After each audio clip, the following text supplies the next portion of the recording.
What's up, everybody? It's Make It Make Sense, and this was the longest day ever. But Mark and Comey did not disappoint. So, like the video's interplays, we got a lot to get into it, and that was just a little taste that y'all got at lunchtime. Could somebody please make it make sense? Make it make sense to me in election. Make it make sense. Make it make sense. Made sense. Make it make sense. You know what was up. Big moves. Surfer. Make it make sense. Tell me how you squeeze it. Make it make sense. Tell me about the things that you say. Make it make sense. Tell me about the things of your dream. Hey, let me work out all the things in between. Make it make sense. Tell me how you squeeze it. Make it make sense. Tell me about the things that you say. Make it make sense. Tell me about the things of your dream. Hey, let me work out all the things in between. Make it make sense.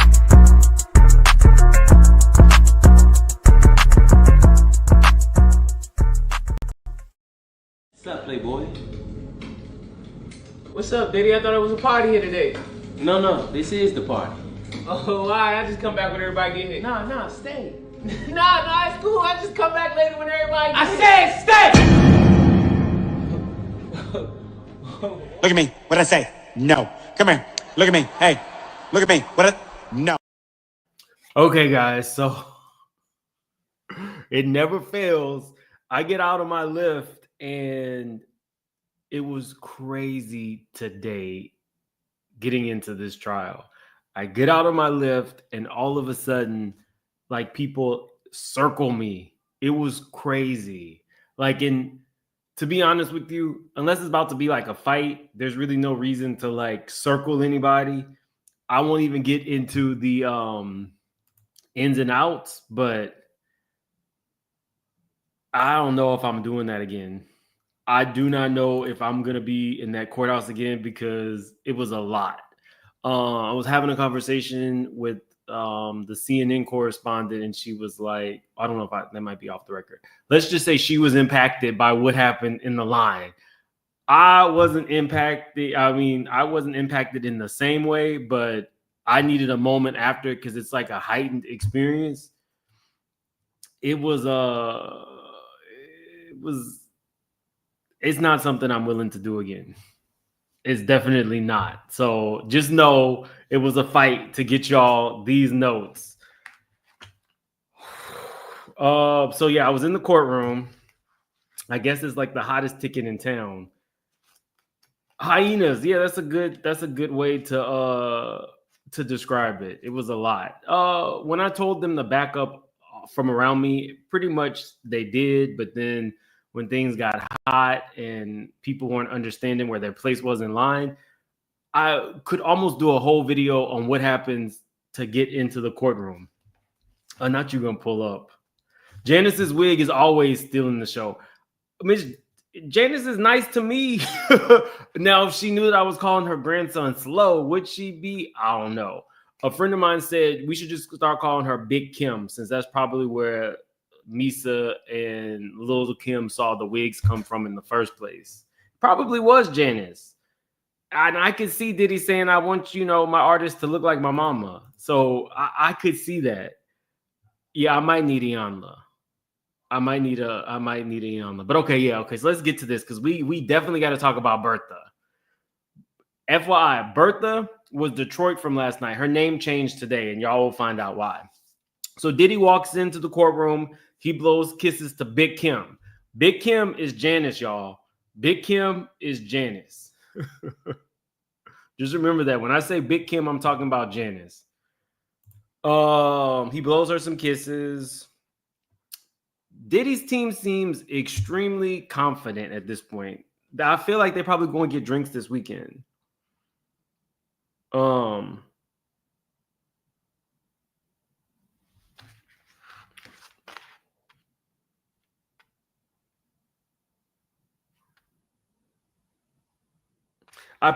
Now this was interesting.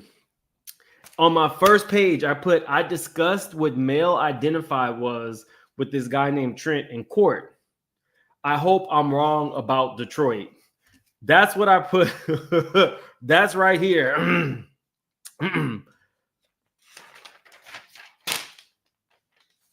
I was not wrong. So Mark starts. He said it's a tale of two trials. They have what the witnesses say, text, video, and evidence. Sorry. I feel like my thing is about to fall off. I mean, to actually just move this. Okay, here we go. Oh, you guys wanted to know what were the options? What could happen in these criminal cases? So let me tell you before we start.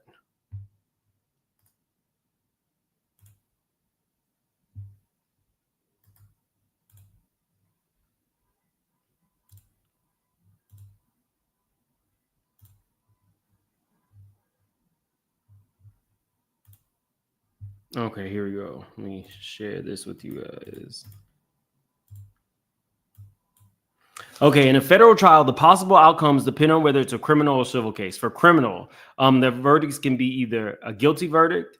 If the jury or judge in a bench trial finds the defendant guilty, the judge will then determine the sentence. Remember, he's facing up to life. Not guilty or acquittal. If the jury finds the defendant not guilty, they are acquitted and released unless there are other charges pending. Hung jury or mistrial is if the jury cannot reach a unanimous decision. It's a hung jury, and the judge may declare mistrial, potentially leading to a retrial. We know he didn't take the plea, and then the dismissal. The case may be dismissed for various reasons, such as insufficient evidence or violation of the defendant's rights. So that's what we're looking at. There was one other thing that I wanted to show you guys, let you know where we're at. So today we heard the closing arguments. Monday, the judge is going to do the jury instructions, and then the jury deliberations and announcement of the verdict. After being charged, the jury goes into deliberation. The process of deciding whether a defendant is guilty or not. During this process, no one associated with the trial can contact the jury without the judges and lawyers. If the jury has a question on the law, they must write a note to the judge, which the judge will read in court with all parties present. In federal criminal trials, the jury must reach a unanimous decision in order to convict the defendant. After they reach an agreement on a verdict, they notify the judge, the lawyers, and the defendant in open court. Everyone is present in court for the reading of the verdict. There we go. So that's where we're at. Let's see. So let's get back to him. He says the second trial is very different, and it's from the mouths of the prosecutors. And this trial is very different from how they told it. I said, damn, he's coming out swinging. So Mark is not like the prosecution. Mark, I told him, you are disarm and charm. That's what he does. So he's not like Brian Steele. He's definitely not like Nicole. He will charm his way through anything. So I knew from the top he was going to be very engaging with the jury. So we're going to also do our jury checks. I said, everyone is awake. Pearl is looking jazzy. She was color coordinated today, but she still looks over it. Pearl was looking nice today. Pearl knows that it's almost over. I'm not going to blow smoke up your ass, CJ. They were very engaged with Mark. Not only that, but a lot of the attorneys in the room feel as though the forced labor claims are going to be difficult to prove, difficult to convict. I heard a lot of the attorneys in the courtroom saying that. He said this was also personal use drugs and threesomes, not racketeering. What they said was false and exaggerated. So I put Mark is so far up the jury's ass, he can taste what they ate for lunch. Because he's saying, I want to credit you for being part of the jury system. I would love to talk to you all every day, but I won't. And that's the joke that he cracked that made me start to notice Detroit, who we are now calling. We can either call her Detroit Aunt Bertha or just Aunt Bertha.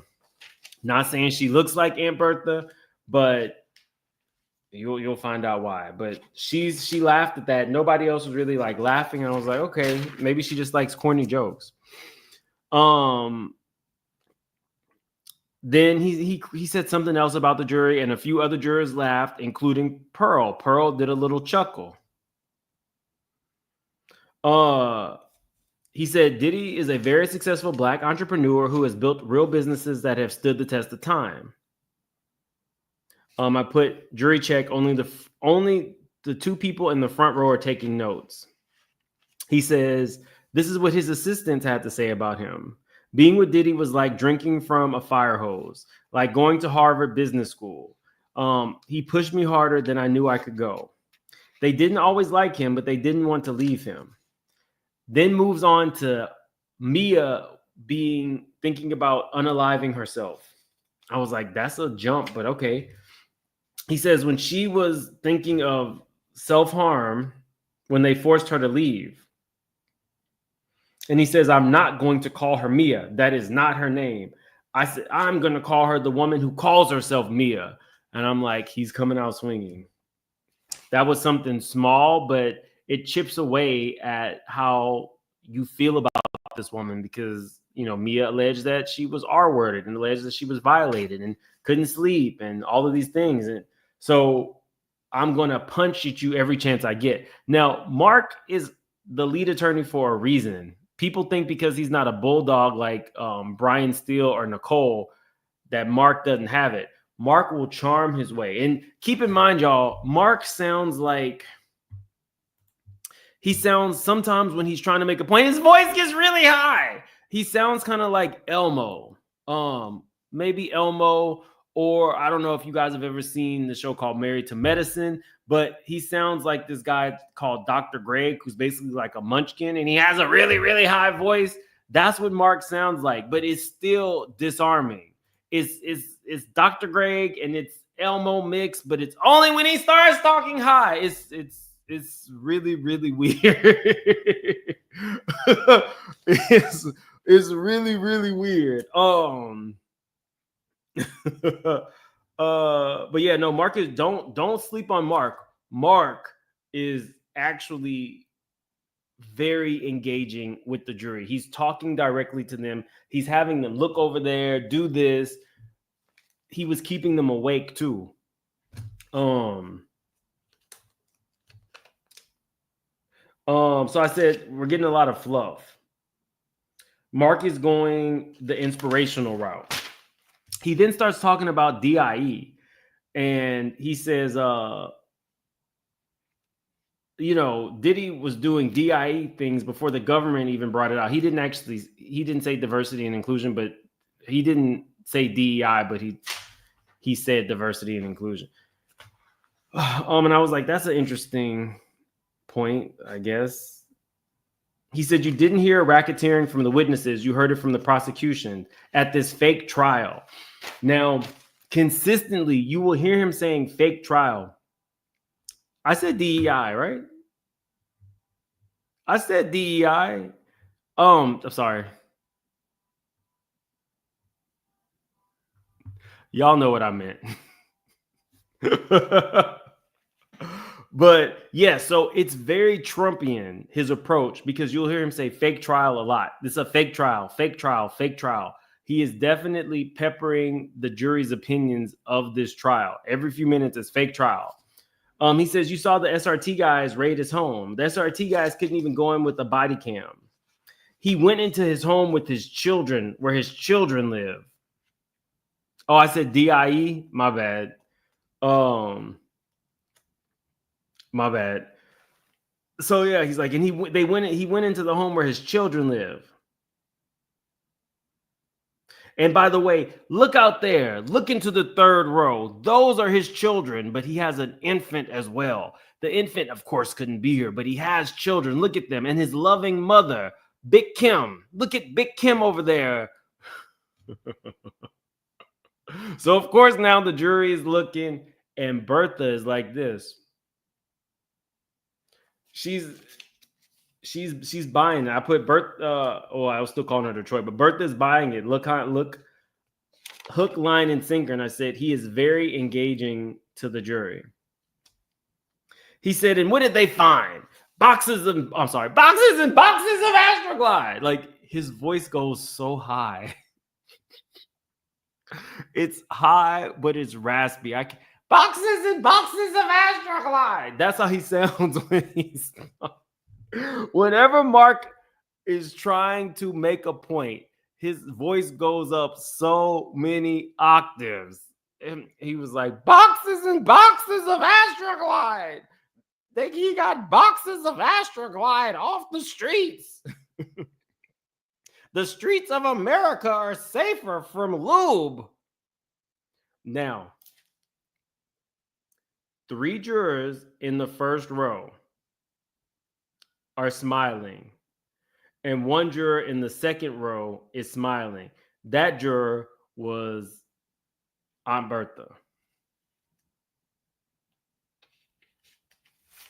I don't think Fahim. I don't think that Fahim could go. I just like I wouldn't expect KK, but I wasn't in the overflow, so I don't know.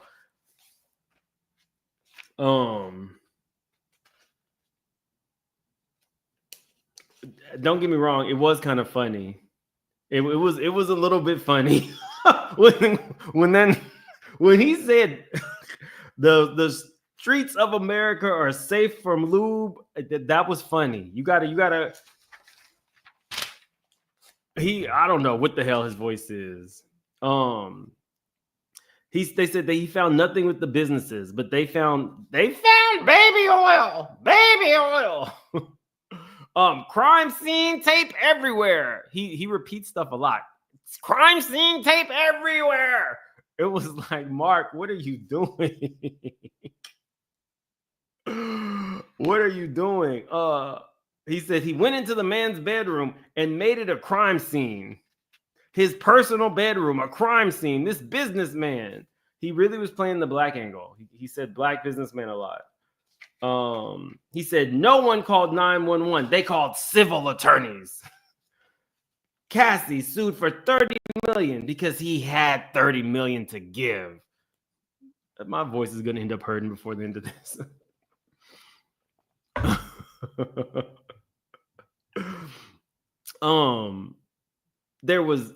If he had no money, there would be no lawsuit. We are here because of money. Like, so in these federal courtrooms, you're not allowed to laugh. They barely want you coughing. So he's saying things and in this voice that are funny because it's his real voice. So he's not meaning to be funny, but you can't laugh. So I'm like, I will laugh and then I just pretend to cough so that I don't get kicked out. He says there was 5 things: love, jealousy, infidelity, and money.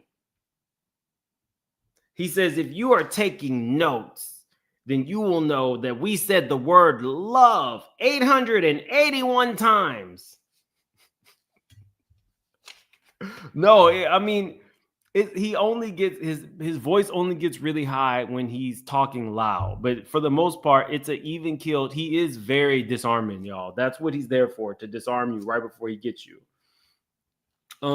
He says we own the domestic violence. We didn't challenge Cassie about being hit or kicked. The government will say because there are videos, we still could. The government will say that we didn't go after Cassie for the abuse because there are videos, but we still could have done that. You have seen the way this works. You know we could have gone after her, but we didn't go after her. This is all a part of the fake trial. Emphasis on fake trial.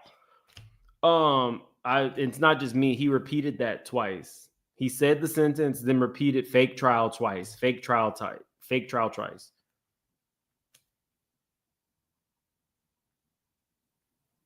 I imagine that we will be hearing fake trial 50 more times.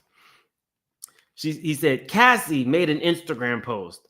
Thank you for the love and support. The domestic violence is the issue. Well, guys, you heard her. She said it. The domestic violence is the issue. That's where we're at. Domestic violence. It came out of Cassie's mouth.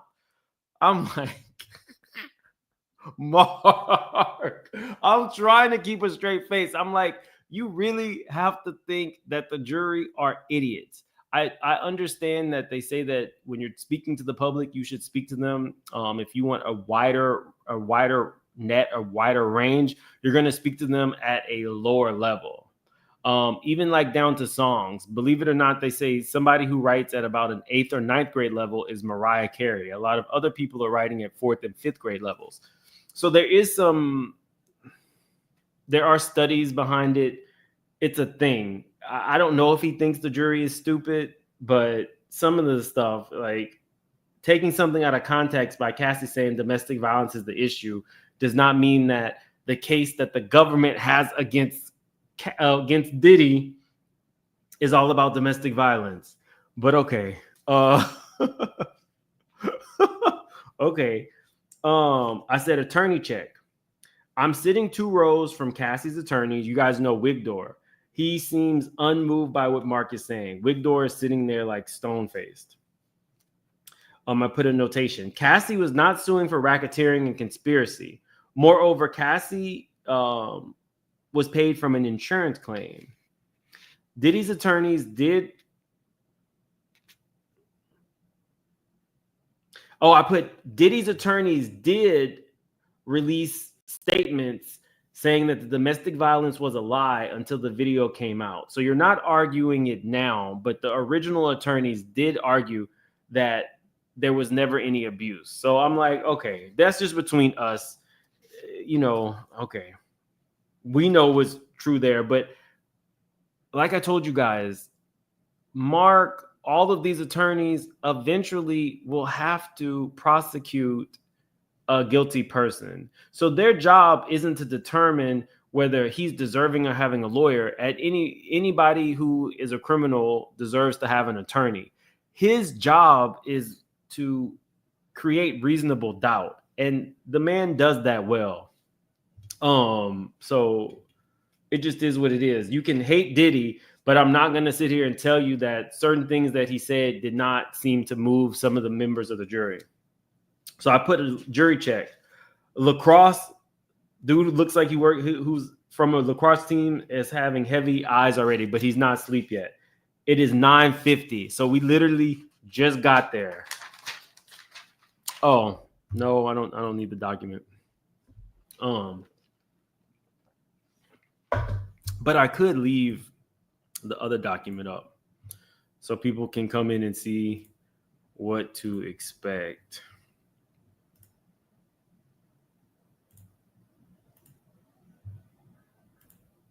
There we go. So as you come in, you'll see what the options are.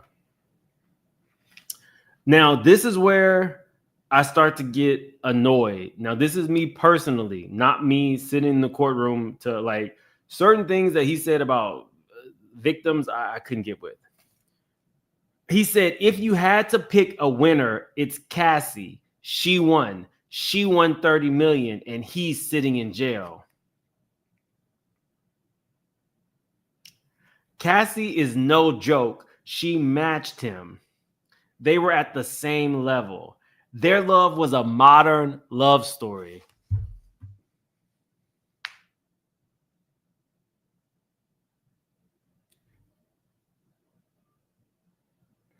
Even if it was just about domestic violence, not about the racketeering, the sex trafficking, all that other stuff. You literally just said this woman, Cassie, who went through 10 years of piss and UTIs and beatings and all of these things, was the modern day love story. A relationship based on love and intensity. They loved out loud. I'm sorry. They loved out loud.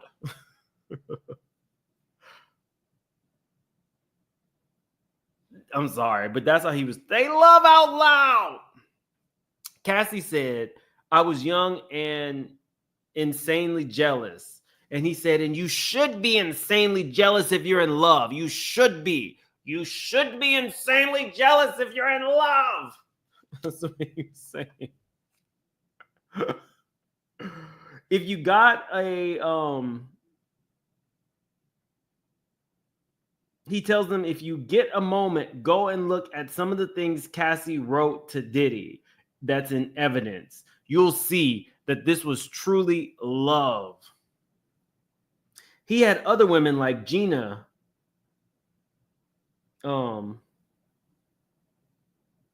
He said he had other women like Gina. Gina out there. Oh, he had other women like Gina. Gina, the one that's out there. She wouldn't even come here, meaning Gina would not come to testify. Now, y'all, I got my allegedly banner, but what I heard is Gina has a very prominent attorney who, you know, we'll just say a mother-daughter duo. And Gina took a plea. I mean, Gina took a settlement. That's just what I heard. So, let me see. He said Cassie went to Kim's funeral. Diddy said Kim was my soulmate, and that's when Cassie became jealous and infuriated. She already had a man, but that was it. It was her jealousy. So the jury check.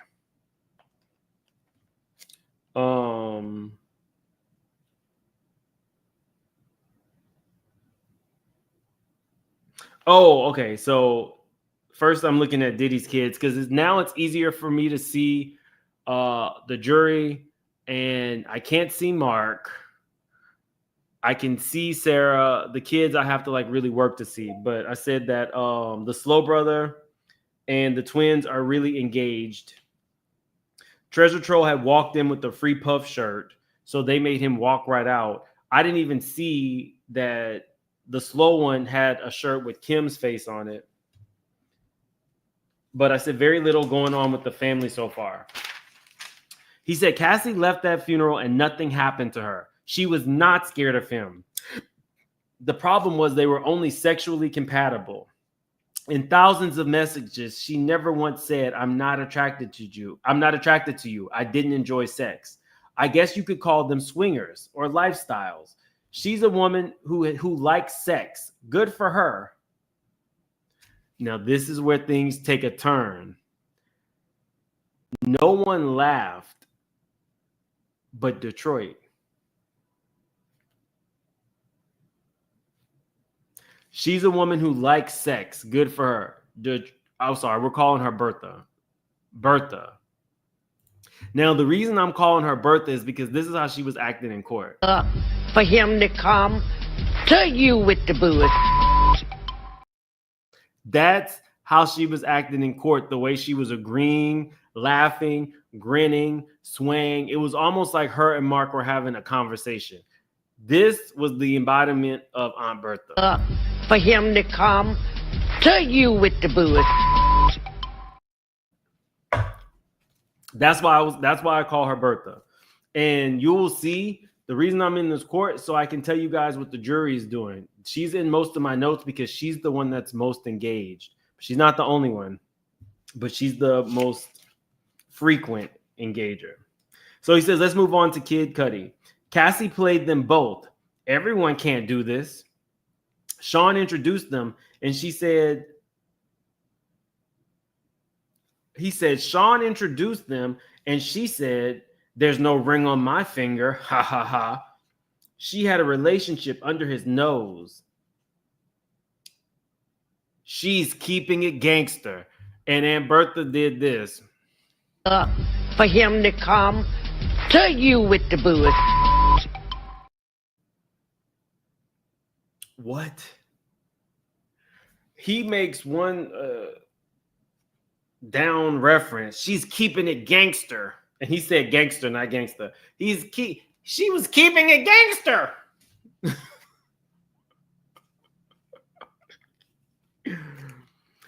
People in the courtroom laughing. Jury does not. But Bertha is smiling. This is where I said she might be a problem for the prosecution. He said only one person had a burner phone, and it was Cassie. Bertha is smiling. Now, Pearl has been our favorite so far. But Bertha is, I've never been in a courtroom and seen somebody so agreeable with the prosecution or the defense. I couldn't believe it. But only one person had a burner phone, and it was Cassie. And here comes Bertha. looking like Rick Ross. Do I have this? Is this? I don't want to call this one Rick Ross, but this is the face she was making. This was the face she was making. Y'all, I kid you not. It was like Mark was talking to her. Literally. I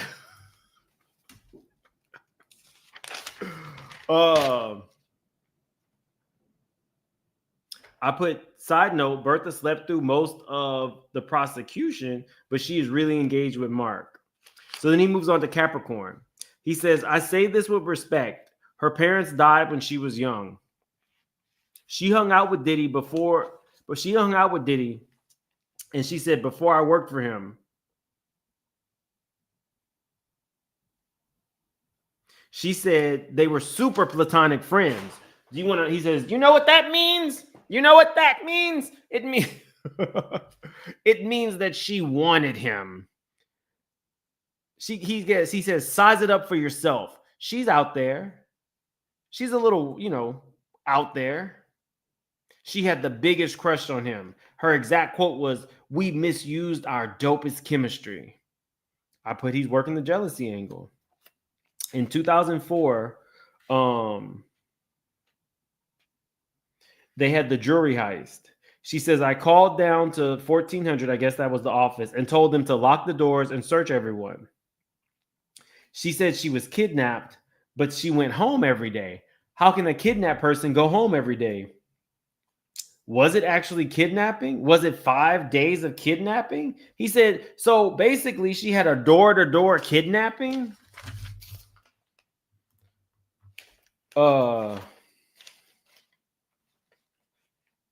Yeah, a door-to-door kidnapping. Let me see.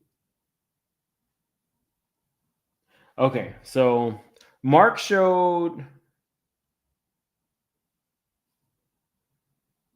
Hold on. Oh, okay. I said a defense check. Mark should probably lay off the salt and bacon because he is pretty red after just an hour. And I said, and his voice goes up so many octaves when he's trying to crack a joke or make a point. He was definitely smart to use him for the closing, though, because he is disarming and charming the jury, and they are interactive with him. He couldn't care. He says he couldn't care less. He says Diddy could not care less about the results of the lie detector test. He was handling vote or die and running a company. Again, he throws in little things that will connect him to the Black community. Most people remember the vote or die campaign because there was such a big push in, I think, 2008 maybe. And Diddy was definitely pushing for that. So he's already talked about DEI, vote or die, him being a Black businessman. He's definitely building the character in his closing arguments. I put, if the jury bought that, though, they're idiots. We are supposed to believe that Diddy. Oh, okay. When he's saying that Capricorn ordered that lie detector test happened, it's not believable that you can be considered kidnapped, but they're taking you home every day. Somebody's literally taking you home and bringing you back. I said, we are supposed to believe that Diddy didn't order lie detector tests to find his jury. He is a allegedly paranoid drug addict. Do y'all think that he would just let that go? December 22nd, 2012, Diddy, Capricorn, and Ignacio. He says, why did Cassie have 2 hotel rooms? She had the burner phone. She had 2 hotel rooms. She didn't explain why she had 2 hotel rooms. So Diddy grabs Cassie's burner phone and finds messages where she's cheating with Kid Cudi. And then she says Capricorn says that he went to her house with a gun. I'm going to tell you 5 reasons why he didn't have a gun. So I wrote them down. I put side note, Bertha and another man in the front row are laughing. Why would he have a gun? She has been waiting for him to come over at 5:30 for years.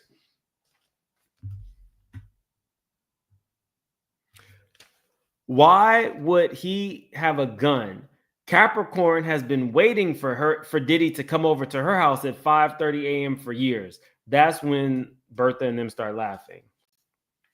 Then he says, 2, why would he need Capricorn to find out where Kid Cudi's house is?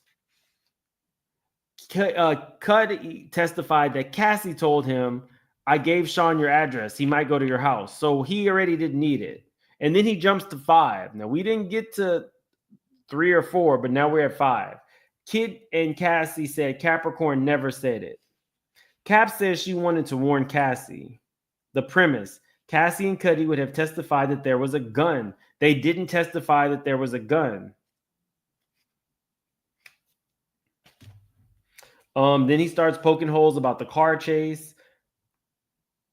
He says, you can't believe her. You can't if you can poke a hole in one part of her testimony, you can't believe all of her testimony.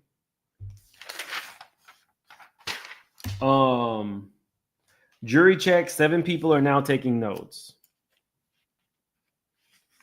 Mark gives a suggestion about what happened. He says probably Diddy just, goes to her home to hang out in the morning when he finds out about Kid Cudi. That was it. He probably just went to go hang out. Then he suggests that she lied. There was no gun. She just said that to stay in Cassie's good graces.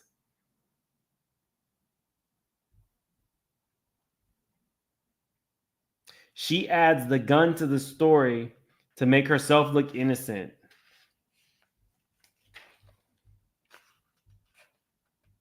So, again, Bertha is nodding. Yeah, 5:30 a.m. 5:30 in the morning. Right. So this is literally my note. Bingo, male identified. I think Bertha is for sure. It suggests that Diddy and Cudi were going to do. Suggests that Diddy and Cudi were only going to do what men do. He says, I'm not trying to sound misogynistic. And again, Bertha is laughing. She's like, suggest that Diddy and Cudi were going to do what men do. They were just going to fight. That's it. I said, Bertha is grinning ear to ear. Then he mentioned something about Old English, and Bertha started smiling again. He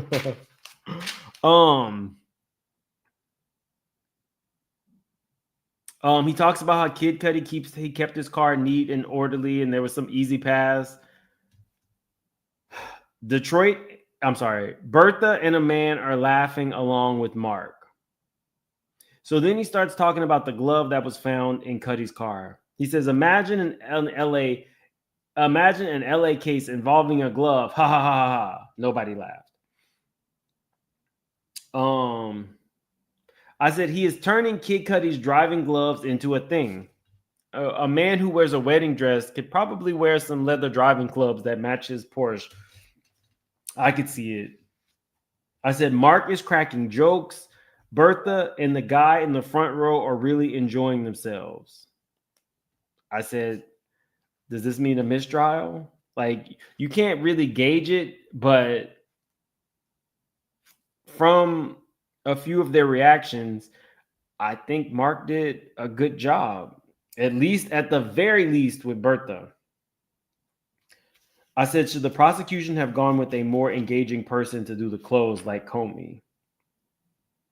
Again, Bertha is nodding her head yes.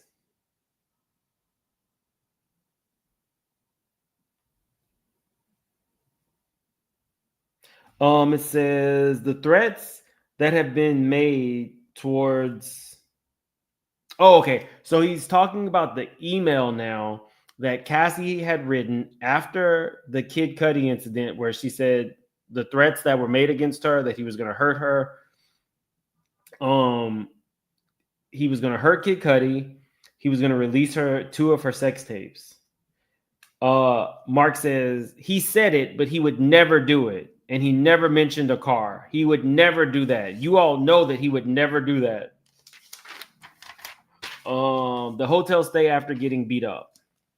He said Cassie and Diddy were both public figures. Cassie did not want bad press either. Cassie didn't want that tape out either. Cassie wanted to go home.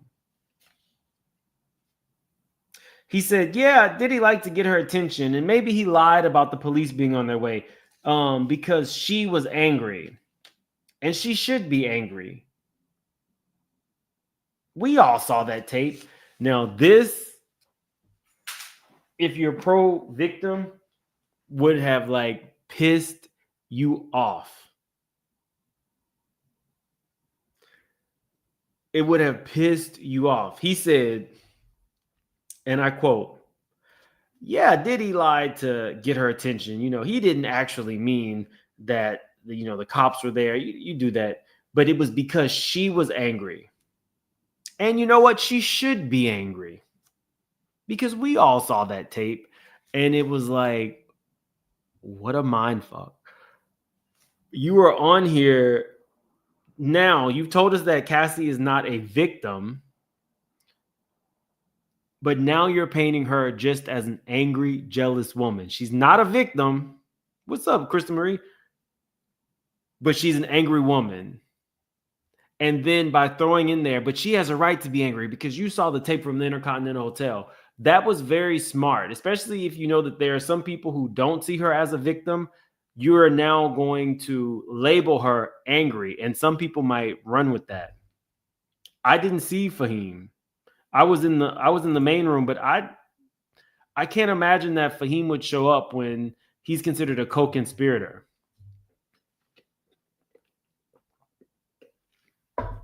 Yeah, Quincy does have a man bag. The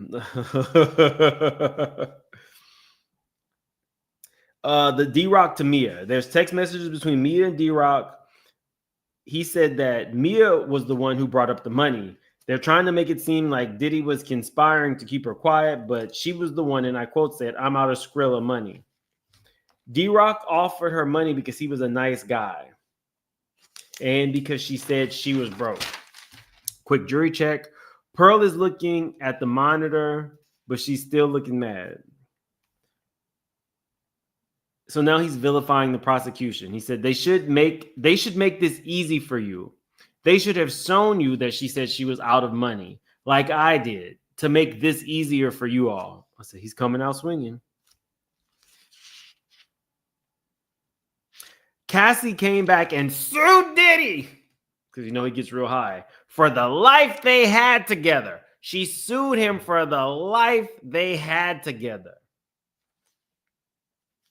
Now I put in big quotation marks, my mind is blown because Mark just followed the same strategy with the jury that Diddy and G-Rock did with Mia. If you guys remember, when D-Rock reached out to Mia, he said specifically that Diddy and Cassie's relationship was just the normal relationship. There was nothing weird about it. D-Rock was telling Mia that. Now, Mia and D-Rock had both witnessed a lot of the violence. Mark used the same strategy in court. He said that it was just a classic love affair. There was nothing toxic about the love affair. This leads me to believe that Diddy is advising Mark on how to do some of his closing statements. Diddy is the one that would benefit for people believing that that type of relationship is normal. Y'all get like, Diddy advised D-Rock to do this. I can see Diddy advising Mark to put that in his closing statement so that the world might in some way think that that type of toxic relationship is normal. When that hit me, I was like, God damn. He said jury should consider why the government charge a specific. Told the jury the Intercontinental Hotel was a misdemeanor. Oh, wait, hold on.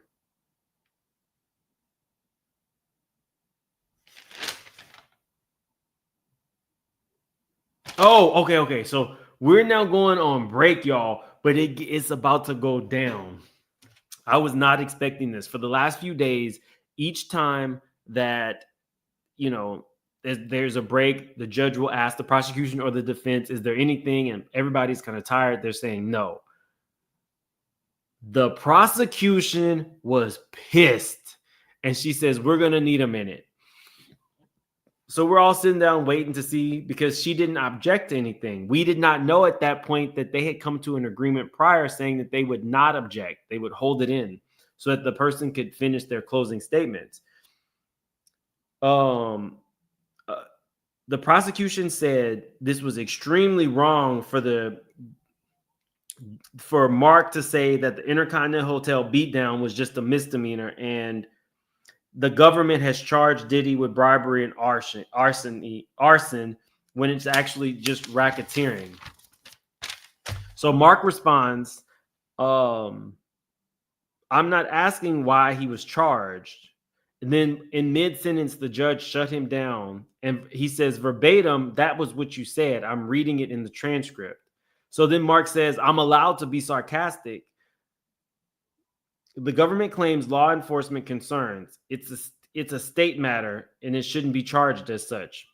The judge says, what you did was grossly improper.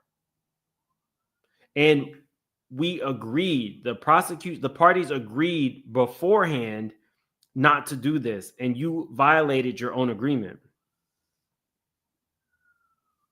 He said it would be improper to consider that. So then Shapiro stands up. Now, the only person with the worst voice than Mark is Shapiro, because it almost sounds like she has beleaguered breathe, like brilliant legal mind. But when she's presenting, although the thing she's saying is powerful, her voice sounds like she needs some sleep. She says, the matter of charging is not improper. And we didn't object yesterday because they had two items that were improper as well.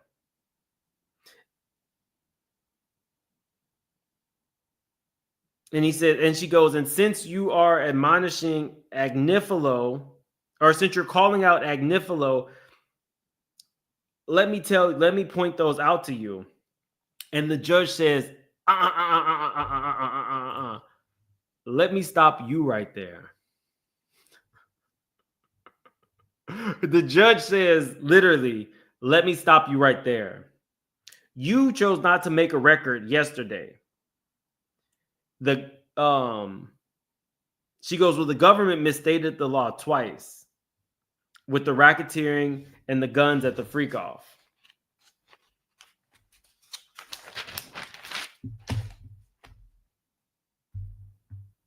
Mark stands up and says it was okay that he suggested there was no evidence. But he can't suggest. Oh, I'm sorry.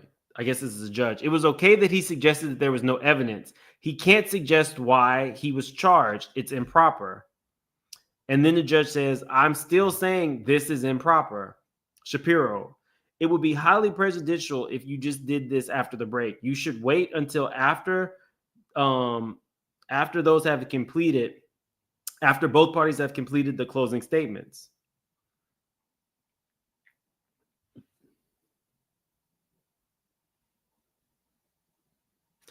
The judge says, I don't care. You did it now, and we're going to correct it now. When the jury comes back, I'm going to give them charging decisions. And let them know that charging decisions presented by the defense were improper. I will be advising you about the law. So Mark was pissed. They lost that little showdown. It was real interesting for those of us in the courtroom. On to Mark talking about forced labor. He said, Mia loved working for her company. She took on a false persona in the courtroom. This was an unwanted sexual and she lied and said that there was an unwanted sexual exchange. So he shows a text from Diddy to Mia saying, I'm going to tell Cassie about us. He said, so clearly it was a consensual sexual relationship that Mia and Diddy had. Now, I hadn't heard anybody acknowledge that the relationship between Mia and Diddy was consensual until now. So is Diddy... Mia alleged that Diddy had R-worded her and taken advantage of her. But Mark is saying they had a consensual sexual relationship. I said, I guess you could interpret it like that, or you can interpret it as somebody who's consistently blackmailing the people around them. But I've said Mark is doing his job creating reasonable doubt.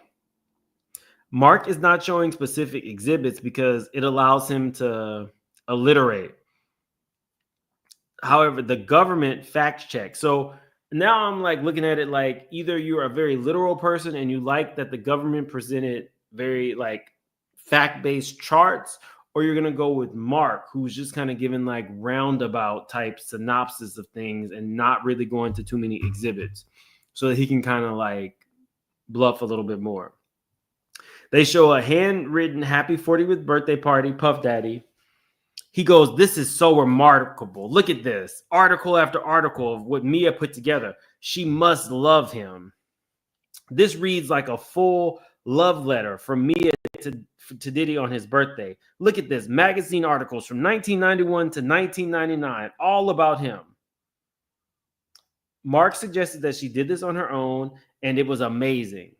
Now, side note, y'all, because I've been following this, I know that her putting together this full letter of articles to say happy birthday is not too far off from her assistant duties. Mia was the one, if you guys remember, where Diddy, anytime that he said something even deemed remotely funny, Mia would have to record what he said and then send him the record of what she recorded day to day. Let me repeat that. If Diddy thought he said something funny, it was her job to notate it and then send it to him at the end of the day. So I guess he could have another chuckle of all of the funny things that he said during the day. If your mind is set to do things like that, it probably would also be set to find clippings of his narcissistic ass and put it together in a book to say, I appreciate you, because nothing says I appreciate you more than having to do 8 years worth of magazine articles in a scrapbook. No, that's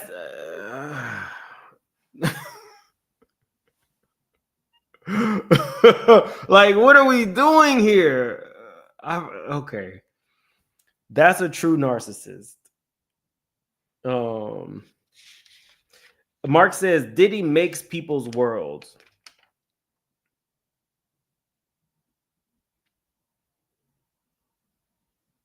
He says, I was going to save this for later, but I'll show you now. And so now Bertha is grinning ear to ear again. Bertha is like this. She didn't stood up. She's like sitting up in her seat. She's looking over to see what it is. And he pulls out a poster board, and it is a photo of Diddy and his children and the employees. And literally, Bertha is lit up. She's like this.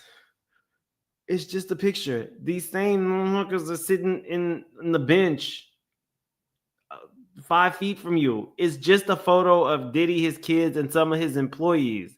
It would be nothing to shin and grin about. It was so weird. I don't know what the hell Bertha is doing. So jury check. I said lacrosse team is still dozing off.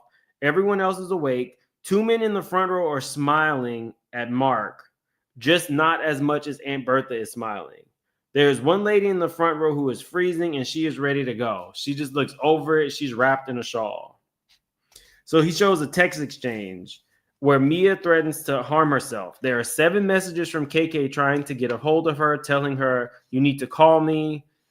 And he reads each text message, and between each one he says, KK, the racketeering co-conspirator. Look at how much she cares. Look at another message. Look at how much she cares. KK, the racketeering co-conspirator. Racketeering co-conspirator KK. Racketeering co-conspirator KK. That's all he was saying.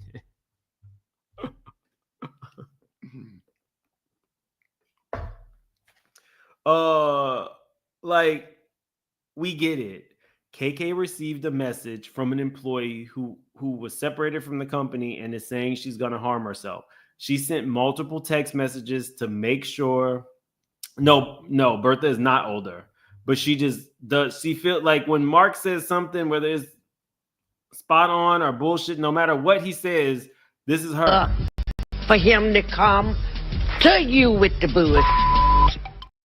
Like, she didn't just solve the case. That's why she's yeah, I am gonna lose my voice. Let me well, we're gonna get Jackie, we're gonna get to the parents. So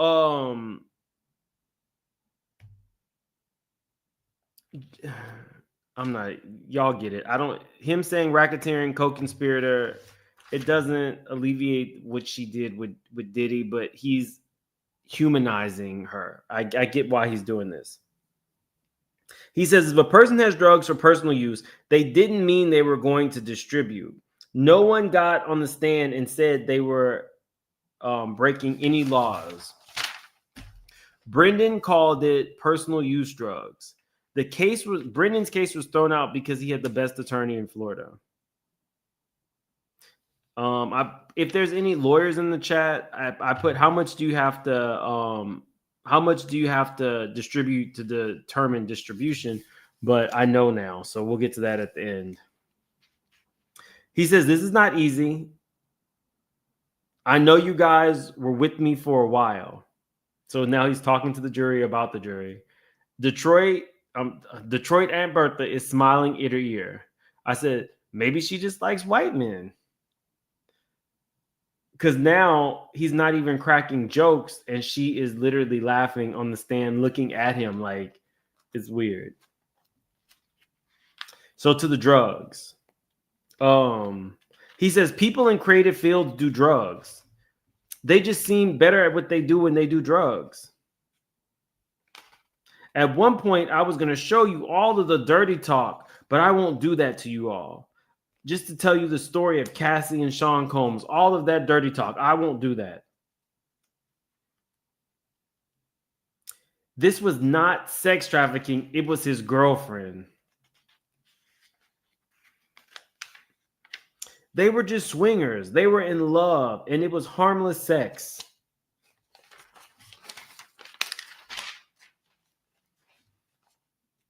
Like,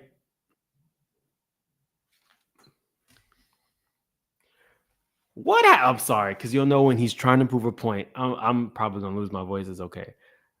What happens if you like anal and your partner doesn't? What happens?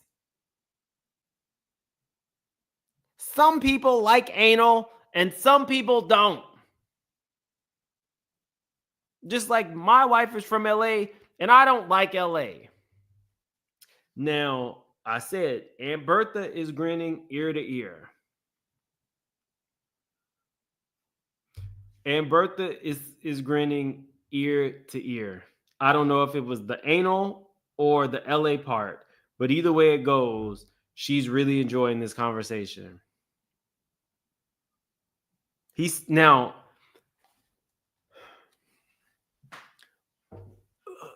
So when we're talking about this trial, there's so many different contexts. There's so many different routes we can take, but some of the ones that I think are more important are consent, R-word culture, and even some of like the cultural significance of this trial. So I was thinking, hold on, because my thing's about to go. I was hoping that some of this was not cultural, but this changed my mind. And I know I have people from all nationalities, but there's a cultural significance I'm starting to see. When he makes the statement, Cassie is one of the most sexy, beautiful women in the world.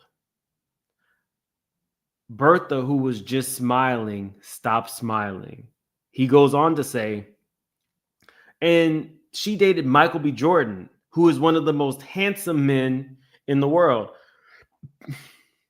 Bertha starts smiling again.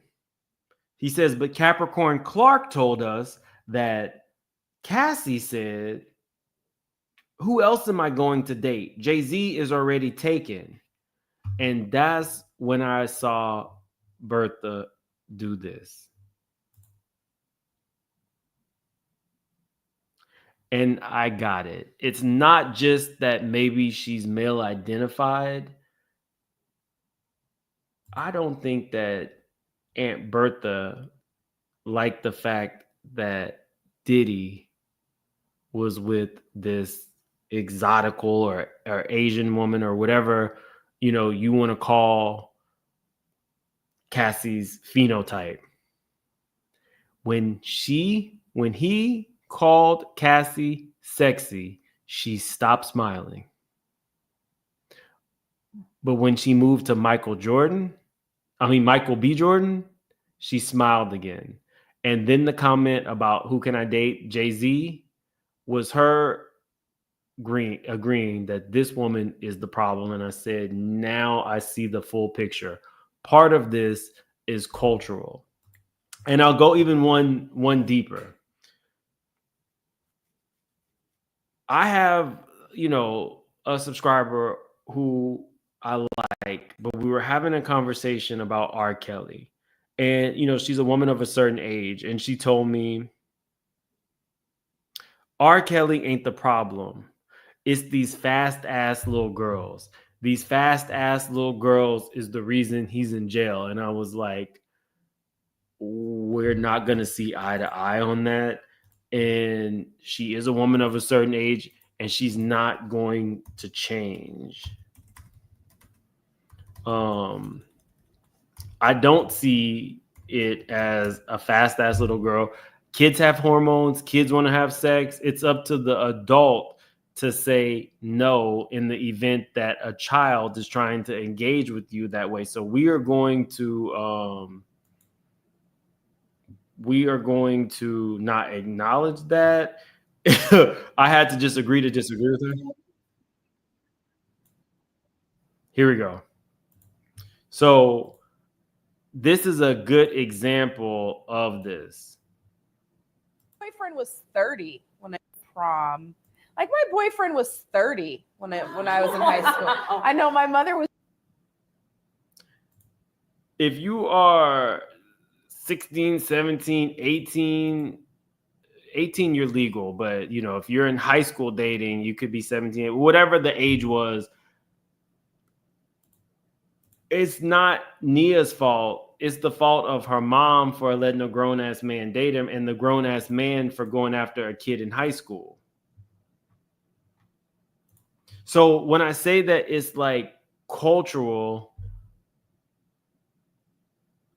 that's what I'm getting at. We're talking, these are conversations that we should be having. These are teachable, learnable moments for all of us. It was different. I think it's Torre. It was different back then, but it's still the mindset of a 30-year-old going to go find a date in high school is crazy. If it wasn't like 1920 where 12-year-olds were marrying 18-year-olds and stuff like that, we're talking in the 80s probably when she went to high school. I mean, when she was dating a 30-year-old man. It's crazy.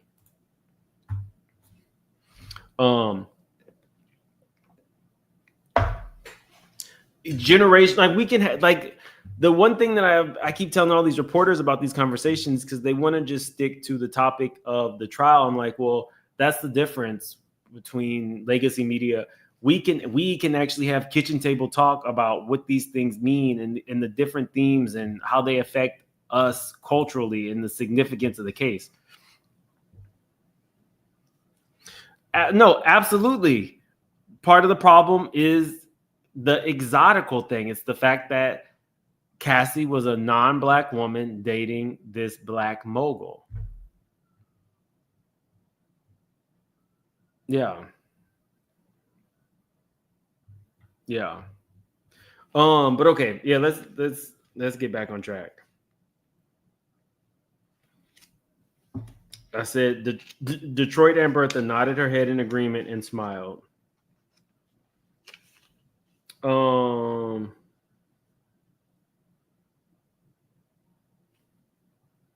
Okay. He says, how is Diddy supposed to know the difference if his girlfriends are into it one day and not into it the next day? How is a man supposed to know the difference? And I said, well, man or woman, because the one time you say no, it should just be no. But I think he was trying to speak to the jurors who might have had situations like that before.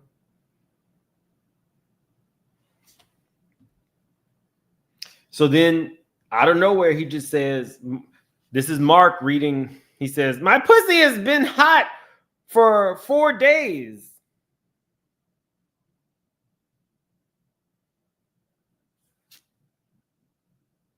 Now, Mark didn't really give us any notice that he was about to start going into Cassie's text messages. So everybody's just kind of like looking around. This was just a quote, I guess, that he remembered from Cassie. And it's to show that Cassie was actually invested and really enjoyed these sexual activities. Again, I said at this point, Aunt Bertha is the only juror showing emotion. She is smiling right now. Then he moves on to the video at the Intercontinental Hotel. He says, this does show domestic violence. And look at the phone in his right hand. He went to go get his phone from Cassie.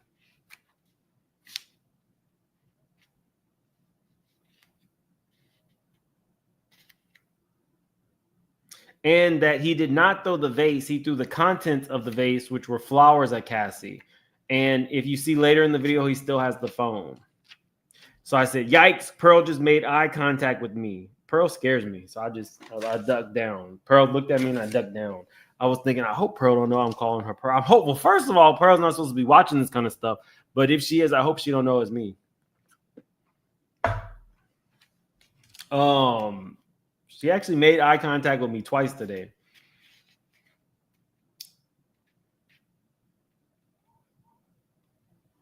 He says, looking at Israel, he doesn't look like he's seeing signs of physical abuse when he's getting out of the elevator seeing Cassie. He says, if she had a black eye, it may not have shown yet. He says, Cassie is mouthing out in the CNN video, go back to the room. Go back to the effing room. He says, I can tell you guys that there was nothing scary back in that room. Yeah, because Diddy was beating her outside the room.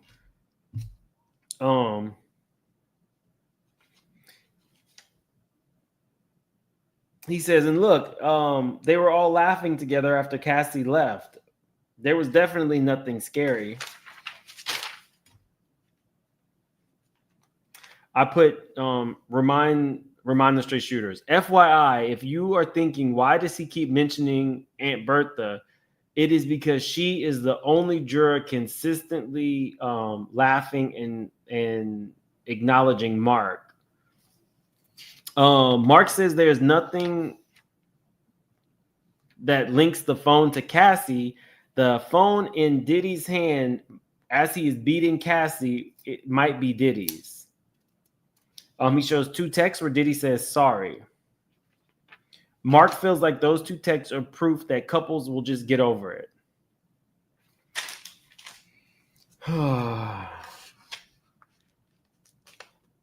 The Cassie R-word scenario.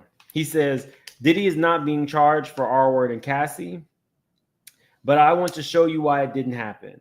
Originally, Cassie said, the night ended with him coming into my home, and yeah, that was it. Then they said something about Harold Way, which is where she worked, took her home, and then on the stand, she said, he took me home and then R-worded me.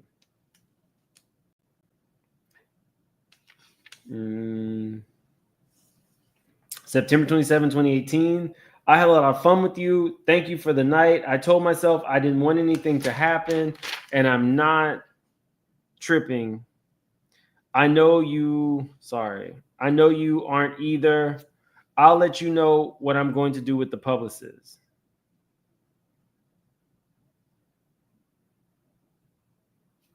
Hold on.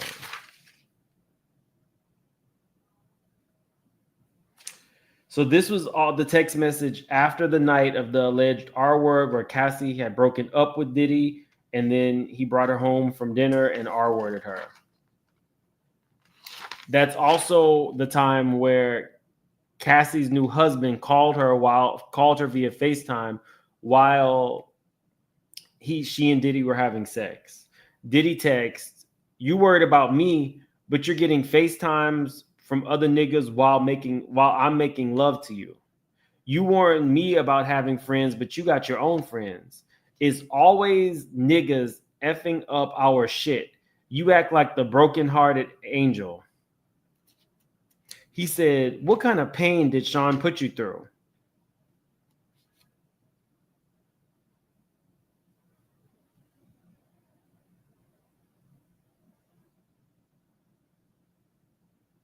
Okay, so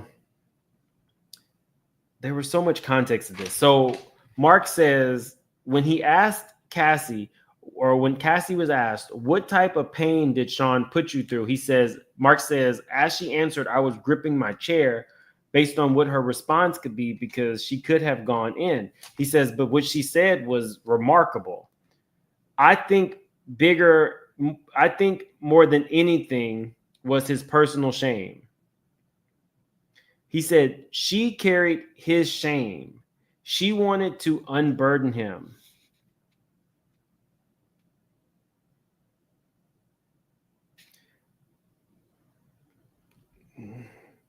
This was beautiful. This shows how much she loved him. She could have said anything like, "He beat me," or "He made me have sex with an escort," or "He made me drink urine." But what she said was, "I think more than anything was his own personal shame."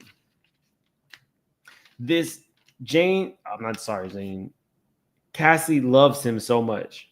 And Jane said something similar. Now I'm thinking, is that effective? Because to me, that sounds like Stockholm. Oh, we got a lot of super chats. I'm sorry, guys. Let me get to some. Your CBS interview was insightful and humbling. Thanks for mentioning us, your audience. Blessings. Thanks, Donna. Ebenezer, you did your thing, Mims. We truly appreciate you. Thank you. I heard Agnafilo was giving Jim Carrey and Liar Liar. He was giving a lot, but he's charming. I don't know how else to say it. Some of them liked him. Bertha was trying to throw her panties at him. Ebenezer, are we biting our nails or feeling certain about the outcome? Absolutely. I do not know what the outcome will be. Comey and Mark were both strong today. But if I had to choose one, I would say more people stayed awake for Mark than they did for the prosecution yesterday.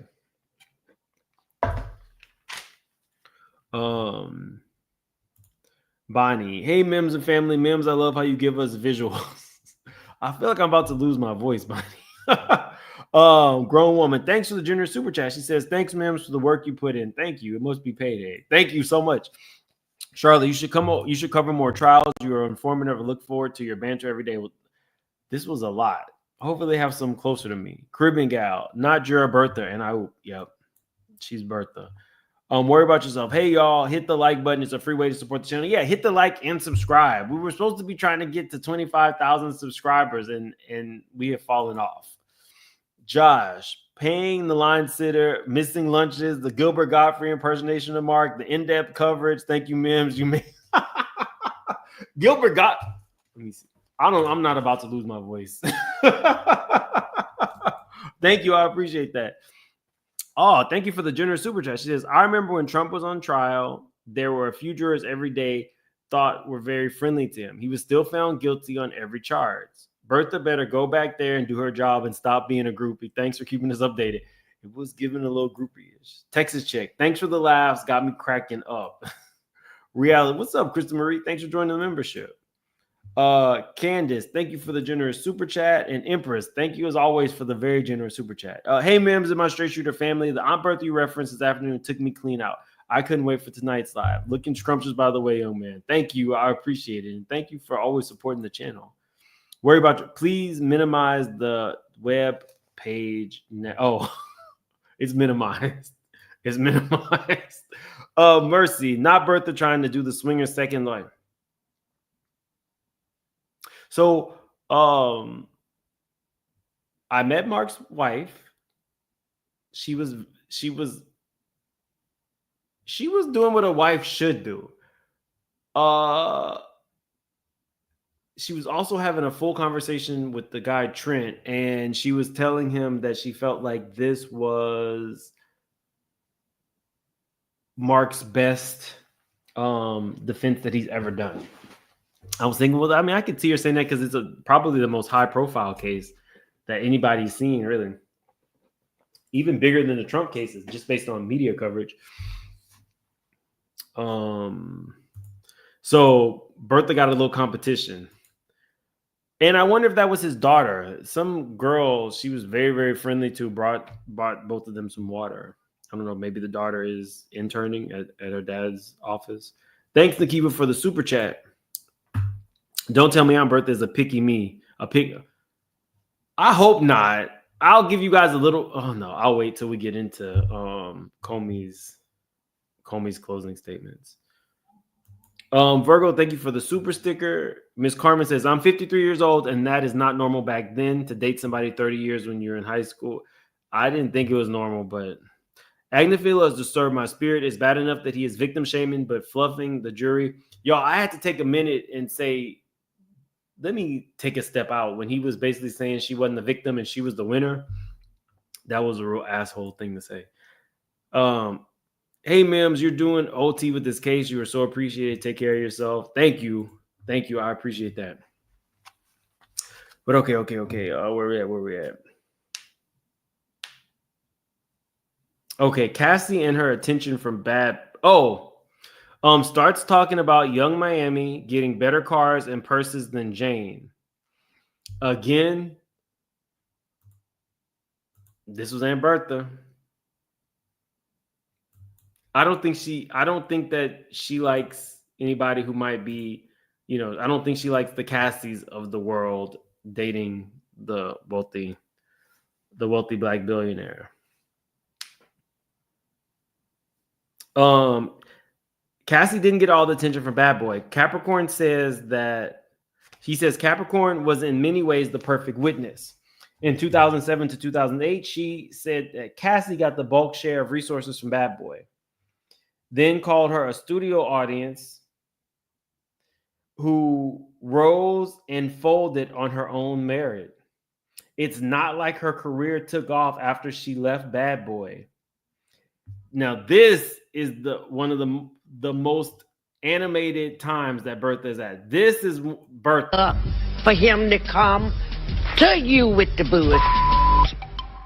At this point, she's acting like Mark has just solved the mystery. Specifically, he said she was a studio artist who rose and folded on her own merit. It's not like her career took off after she left. And this was Bertha. I'm telling you, I don't think Bertha likes Cassie. I don't think that Bertha likes Cassie as a person and the men that she gets to date. That's what I'm seeing here. He said Cassie's videos were on her own device. She kept them for 6 years. And he said Homeland Security says they worked. I put tricky, they were broken. He says she didn't throw the devices away, and they were all of these sex tapes were on her phone.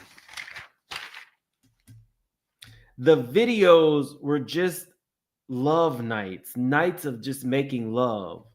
Maybe they did give them nasty names like freak offs, but that's really all it was. It was just couples engaging in lovemaking.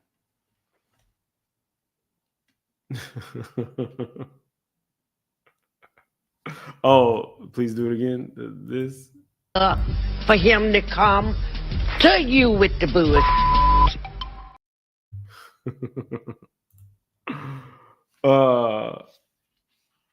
Let me see.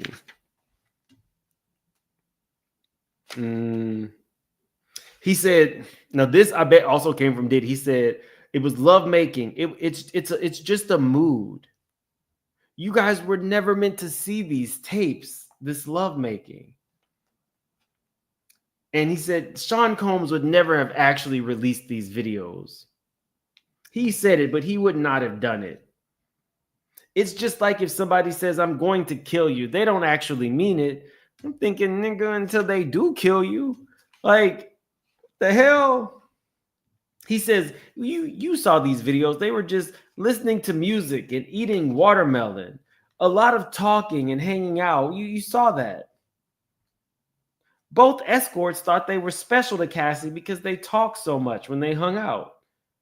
Then he says, I didn't know that male dancers were so naive. Ha ha ha. So basically calling Cassie a hoe again. That's what he's trying to do here. Both escorts thought that they were special to Cassie. Didn't know that male dancers were so naive. Ha ha ha ha. Two guys in the front row smiled and Aunt Bertha laughs.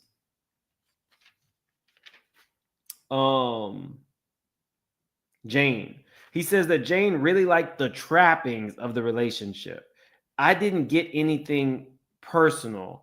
I didn't get to go on the trips. She did love Sean and he loved her, but she was more motivated by the trappings of the relationship, which she could get. Now, this is where I was like, okay, I expect another objection. He says to the jury, you guys know who her baby daddy is, and you know which rapper she flashed in Vegas. Do not put this woman's name, do not put the baby daddy's name in my chat. If you do, you might get timed out or blocked. Don't do it. I don't even want to, I don't even want to play today. Do not put the name, but that is what Mark said.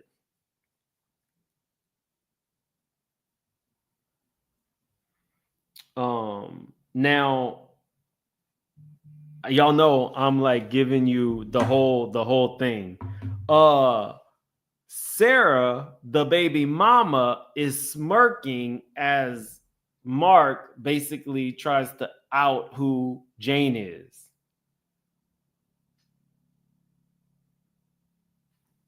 Sarah, you messy, but I like that. I like that, but I could not believe that the prosecutors and the judge allowed that. I put WTF. That's why they all should have been sequestered. Exhibit. When Jane didn't like the guy went home. She sent them packing. Example. Take this money for your bum ass cowboy. See how they were getting paid for time, not for sex. She didn't have sex with him. Paid for time, not sex. The same two dudes in the front row of the jury are smiling again. Aunt Bertha is snickering. Very few people are taking notes. I think they are tired. He says she was getting crappy child support from her child's father. I said most jurors are blank. Bertha is grinning. Diddy did more for her child than her child's father. Then he moves on to, they watched a lot of adult movies called Blacked. And that's where she found Antoine and Cabral. Jane was the one that made it a reality. And Jane was the one always saying for her lover and her partner. And I told you, I was like, her acknowledging the escorts as entertainers and Diddy as her lover was going to be a problem. And it was. He's calling bullshit on it. Even brought him a video, what is it called? Like if you have a home theater, like projector. Even bought him a video projector to watch adult movies on. She said so he could watch more adult movies and make less of them. He said, but it doesn't work like that. Once you have committed to making adult movies with your partner, that's the choice you made. What the fuck? That's what Mark literally said. when Jane said so he could watch more adult movies and make less, Mark's response to that is, it doesn't work like that once you've already committed to making these videos with your partner. That is fucked up. Like, if the jury buys that, I'm losing confidence in the jury. You, in this one statement, he basically took away consent. Now, I did not see anybody agree with him. There was nobody laughing, nobody smiling at that. I almost felt like this crossed a little bit of a line. Okay, Jane's assaulted Diddy. He said, why would she slam his head into the marble? Was she trying to get a rise out of him? He breaks down 3 doors, but he never hits her. Then she's documenting her injuries. He says, bestie, bestie, bestie. I didn't get why he was saying that, but he was saying that real loud. She documents her injuries. You know why. Bestie, bestie, bestie. I have no idea what that meant. Maybe he was saying she was sending her friends pictures of her injuries so she could, sue and get the money. I don't know why he was saying that, but that's what he kept saying. Bestie, bestie, bestie. I did have my own questions about why Jane would physically assault Diddy after the Cassie lawsuit, after you knew that all of the sexual things he did with you, he did with her, but he also really physically hurt her. Why would you engage somebody violently who physically hurt his girlfriend of 10 years? I had the same question about Jane. So I'm not surprised that he brought it up. So then he starts turning into Nene. He's just like, it's the coincidence of all coincidences. This is just a coincidence of all coincidences. Is it a coincidence? Is it a coincidence? I ask you. Is it a coincidence? The night that Antoine is in the same hotel having sex around, he didn't say Kanye, but that incident.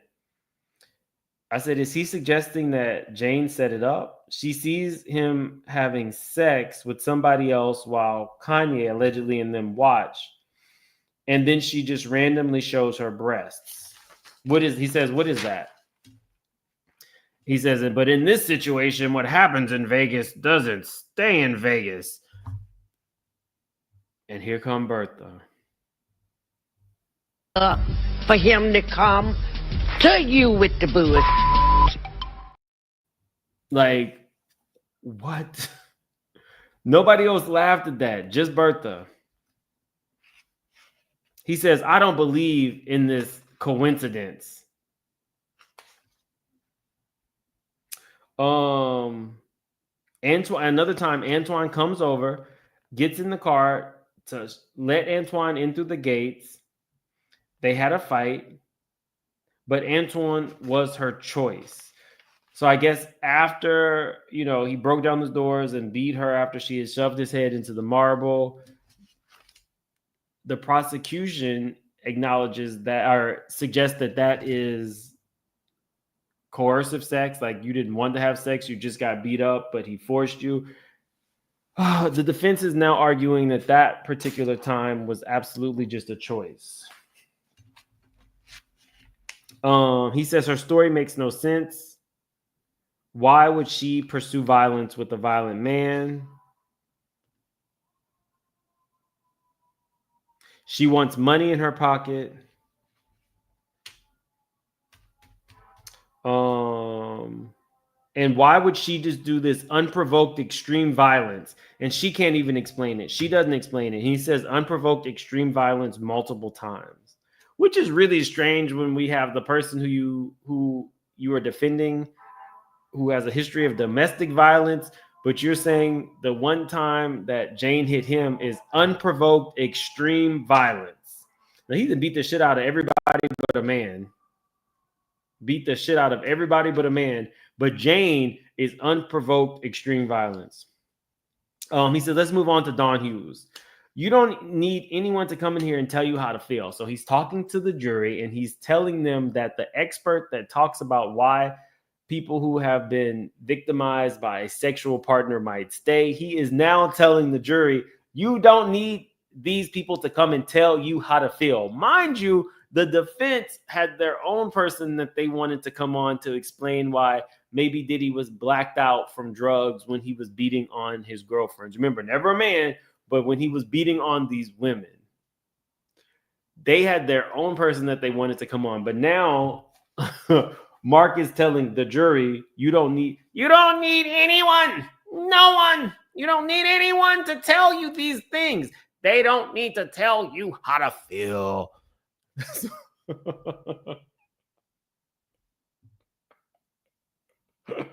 Right, John, but the jurors don't know that. But that's how he was talking. They don't need to tell you how to feel. Trust yourselves. She didn't help at all. That's what he was saying.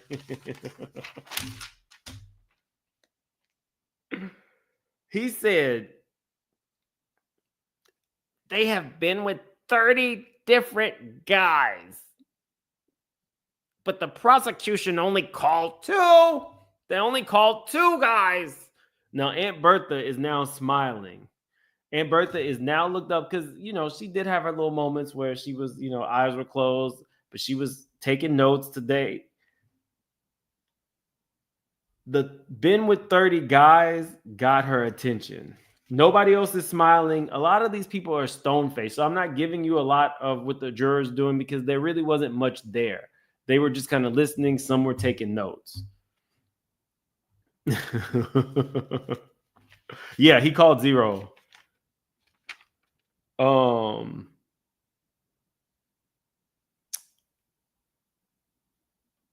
He said the witnesses that the prosecution called got on the stand and never said that they had sex for money. Why didn't the government press that issue? But in the closing arguments, the prosecution said that they were escorts. We need to see evidence. And Bertha is shaking her head. For him to come to you with the booze. Which, to be honest with you, I have my own questions about why Cowboys for Angels is still actively escorting their way BBDs to, I'm sure, the other Diddies of the world. If you know that they were having sex, how are they still operating as a business if they're outside of Nevada where it's legal to have sex? I have my own questions around that as well. And I did notice that the prosecution was calling them escorts, but none of the people that they called them escorts. So I don't know what's going on there. Dimitri, major trial lawyer who's been on the channel before, will be coming on and we'll be able to ask questions. But that didn't make sense to me either.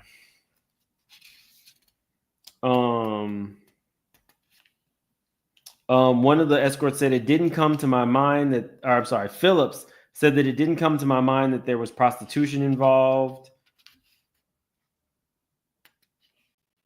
He says if they say too much, they will ruin their second trial, talking about the prosecutions.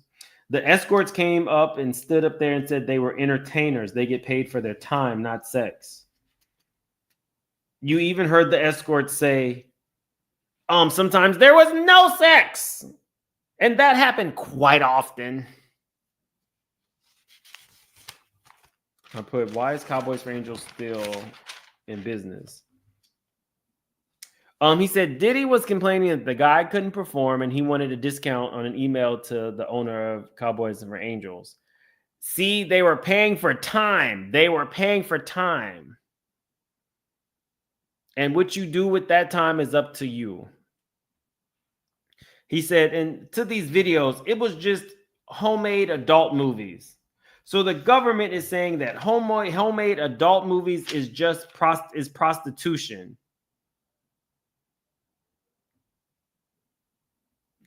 I said, this is where we're going. So he's now saying that if you are in the adult entertainment business and you make adult movies with your acting coworkers, that they should also be charged with prostitution and sex trafficking because they are having sex for money. I said, this, okay. That was the reach of the night. He said, enterprise is a group of willing participants, and that's not what this is. These people did not say, I make sure Mr. Combs was not able, I make sure he's able to obstruct justice and commit crimes. Not a single witness acknowledged there was enterprise. One of them even said that the drugs are only 1% of their job. KK is just the single most helpful person in the world. Everyone loves KK. Now I said, Lord y'all, Bertha is now taking notes and is tapping her notebook. So she's basically doing this.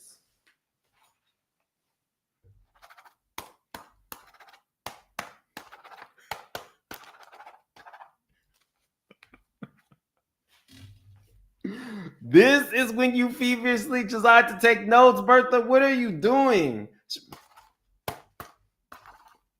Now, you done slept through all this other stuff, but this, I felt like I could hear her pen. Y'all know she is going to be in the deliberating room fighting with everybody. This ninja said everybody loves KK. KK is the single most helpful person in the world. And people just called KK and D-Rock to help them out because they knew that they could. KK and D-Rock just helped to alleviate all their problems because they were nice people. That's a direct quote. I'm not making that shit up. This is what he said specifically about KK, that she was just a nice person, the single most helpful person in the world. D-Rock too. Now, it didn't matter if D-Rock was in the room when you were getting your face smashed in the floor of a car with feet and punches and everything else, because he's a nice guy. He's nice enough to, after you get your ass beat, he will listen to his boss and go make you put on ice packs to help the swelling. That's the kind of nice guy D-Rock is. Miss me with all of this shit. I don't buy into any of the bodyguards who are, you know, oh, we're so nice, we're so loving, we're a family. At the end of the day, you are willing to take money from a man as he beats the shit out of somebody in front of you because that is what you were paid to do, and that's where your morals and scruples align with the person that's giving you money. And that's just it. Miss me with this bullshit about they were just nice. KK was making $600,000 a year. That was her salary, $600,000. So then he reiterates again, tale of two trials. The things that are not charged: firearms, the Suge Knight incident, Dawn Richard. And I put, side note, it must be cultural because Bertha is now smiling like Rick Ross again. Like this. So, and Kerry Morgan, the coat hanger incident, he goes to a video. He said, government is planting a seed with this evidence. There were no weapons at the freak-offs. And we're supposed to believe that he hit her in the middle of a freak-off and just destroyed the tape. He used this example. One time he made her carry a gun in her purse to a club. The testimony she gave was, well, who handed you a gun? And she says, I don't know specifically, but it was someone someone in security in the car. Nobody motions except for Bertha. Bertha smiles again. But what, y'all, when she's smiling, she's looking directly at Mark. So it's not just like somebody kind of smiling and chuckling. She's looking at Mark, acknowledging the things that he is saying. Diddy's publicist came up to me because she could see I was annoyed, and she was trying to like poke me for information about why I was annoyed, how I thought the case was going. And I was like, you were too smug right now. I gotta go. Like, I'm going to get some water. She knew why I was mad. I was like, because Mark is a misogynistic asshole. Who's Bertha? Bertha is a member of the jury who she just you have to go back and watch from the beginning, but she's a member of the jury who is too engaged with the defense. She's smiling, laughing, grinning, shinning, basically like making love to Mark with her eyes.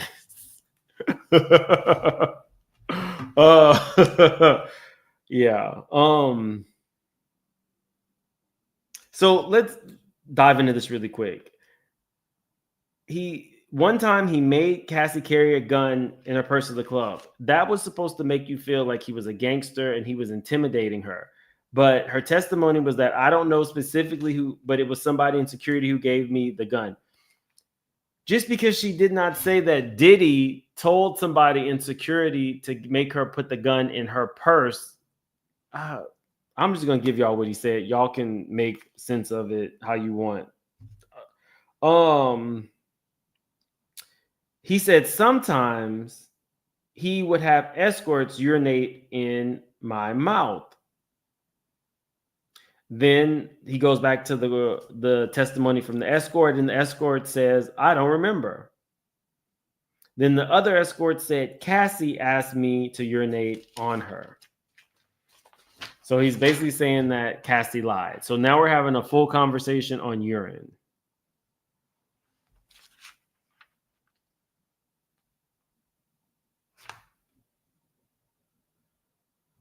So there is a kid there. He's now laying on, I'm assuming is his mom's shoulder. The little kid I told you about might have been like 10 or 12 while we're having the urine conversation. The twins are doing this in their seats. No, they're not like the slow one who, whatever. The twins, I feel like, are uncomfortable because now we're having a full conversation on urine, getting pissed on, urine in the mouth, and all this kind of stuff. Chance is doing this. So these kids do not want to be there for this. Not the Shining twins. And a lot of the other adults are doing this. So they're there to support Diddy. But as we're talking about some of the more graphic things, you can tell that it's impacting some of them. The sons they're fine, but the girls, Sarah Chance's mom, some other, she looks like an Italian lady, was sitting with the family today. They were all like this. He says there was no mention to DNA. Let me see. Another jury check. Everyone is awake, but I don't see anybody taking notes. He said the government targeted Sean Combs. Cassie's lawsuit came out, and they wanted to make an example out of Sean Combs.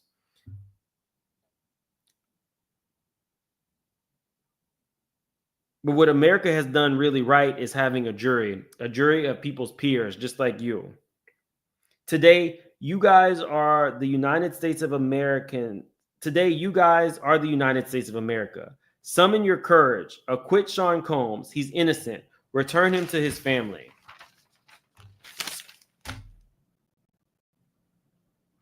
Now, we go to break. And Comey gets all up in Mark's ass. She says, the comment of who has and has not been charged, improper. Comment about Diddy being the only one charged, improper. And that Diddy was targeted by the government, improper. And we talked about this, judge, and this is why this was not supposed to happen. And so she is, I request for a juror instruction. So the judge says, well, I want to first acknowledge the comment of Diddy being the only one charged is very improper. And we did talk about that. He says the focus on the motivation of the government, whether the government should be trusted, where the government was doing something improper. All of these things are improper. So Mark gets up there and starts stuttering, and he goes, tangible things in the evidence in question. The jury has a right not to trust the evidence. No one went to law enforcement, judge. Cassidy's attorney, Wigdor, is over there looking completely unmoved by everything that Mark is saying. The judge tells Mark, I see no basis for your claim. He says, I have a right to say that, that they cut corners. They did not have a live complainant. They stayed away from selective, and there was a failure to develop evidence. Selective prosecution argument. So the Comey comes back and says this was the selective prosecution argument that they lost on pre-trial. They lost this argument. So the judge says, I'll make an instruction for the jury. I'm going to tell them to mark those as improper, and you know it. Comey asked that this not happen before closing arguments, and look at what happened. Mark says, well, of course, Judge, I want you to do this on Monday. I don't want you to do this right after my closing. The judge says, basically, I don't care. The larger concern is if I don't cure it now, the government would have to address it in their rebuttal. So this is twice where the judge has gotten all up in Mark's ass. Now, Shapiro, I don't know where she was with her shaky ass voice, but she sat down. Judge basically sat her the fuck down last time. And I guess she didn't want none of that smoke. This time, the judge is very even keeled. So if he's shutting you down or stopping you mid-sentence, he does not like that. And Shapiro was getting a little testy with him. Like I said, her voice might be shaky, but the things that she says were not. And he gave that instruction. I can't do her voice.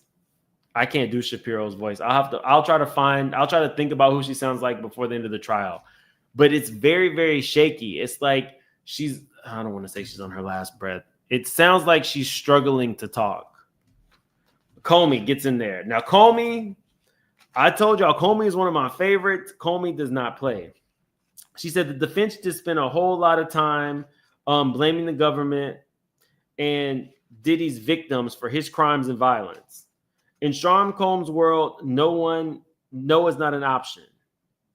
I said, damn, Comey came in really lively. She says the defense has nothing left to do. The burden of proof is on the government. Three core arguments. They suggest that he did not pay for sex, that there was no enterprise, and Cassie, Jane, and Mia lied to you. Common sense tells you that the escorts were being paid. I put every jury check, everyone is awake. This woman said what Diddy was truly afraid of was losing his steady supply of cowboys.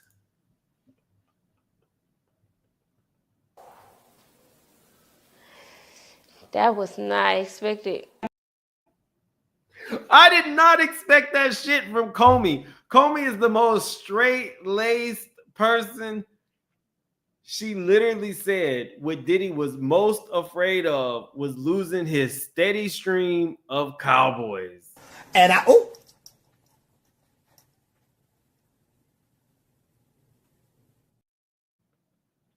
his steady supply of cowboys. Mustard on a beat, hoe. Now, it said where Jaguar Rice did she?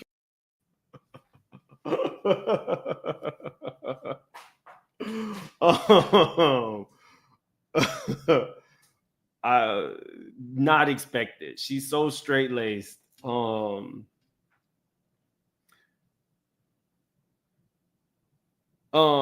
Daniel Phillips only paid. She said Daniel Phillips was only paid for sex, and when he could not perform, there was no payment. So that's the proof that he paid for sex.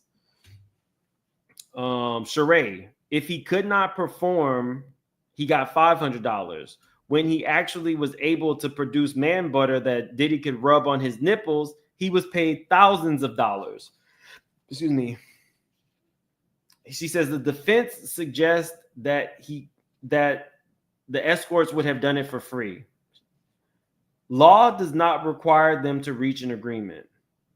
You can love your job and want to work for free, but once you get a check, it's a job.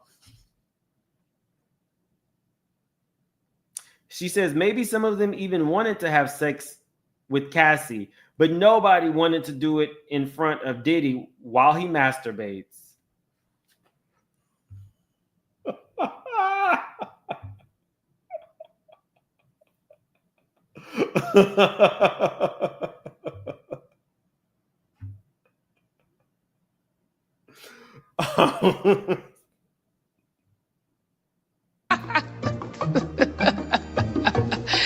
That is funny.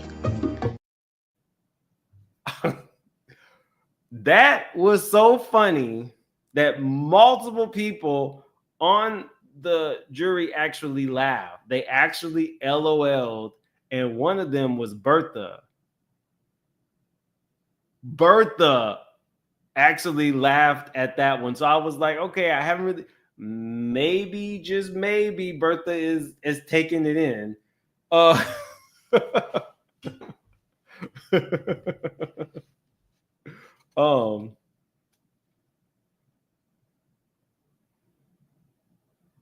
Yeah, like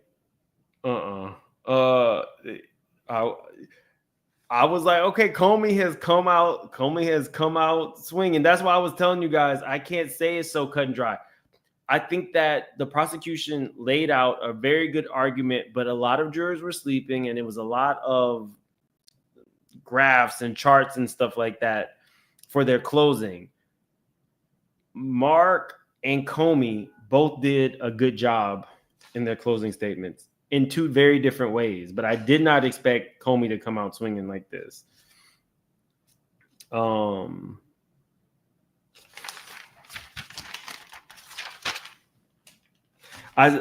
Jury check. Multiple jury members are now taking feverish notes. She says enterprises can be for criminal and non-criminal purposes. Evidence was in front of you. KK and D-Rock played both sides. They helped Cassie because it helped keep Cassie in line with Diddy.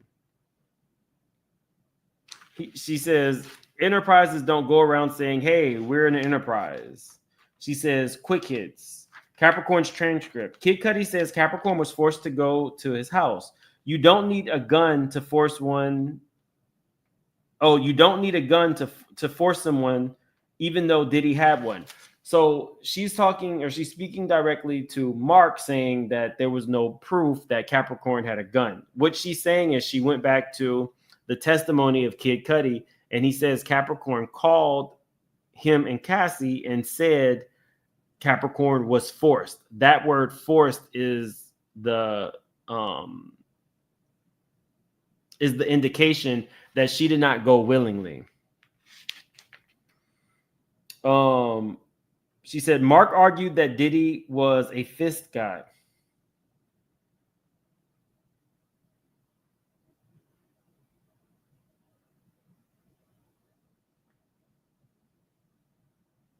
Oh, okay.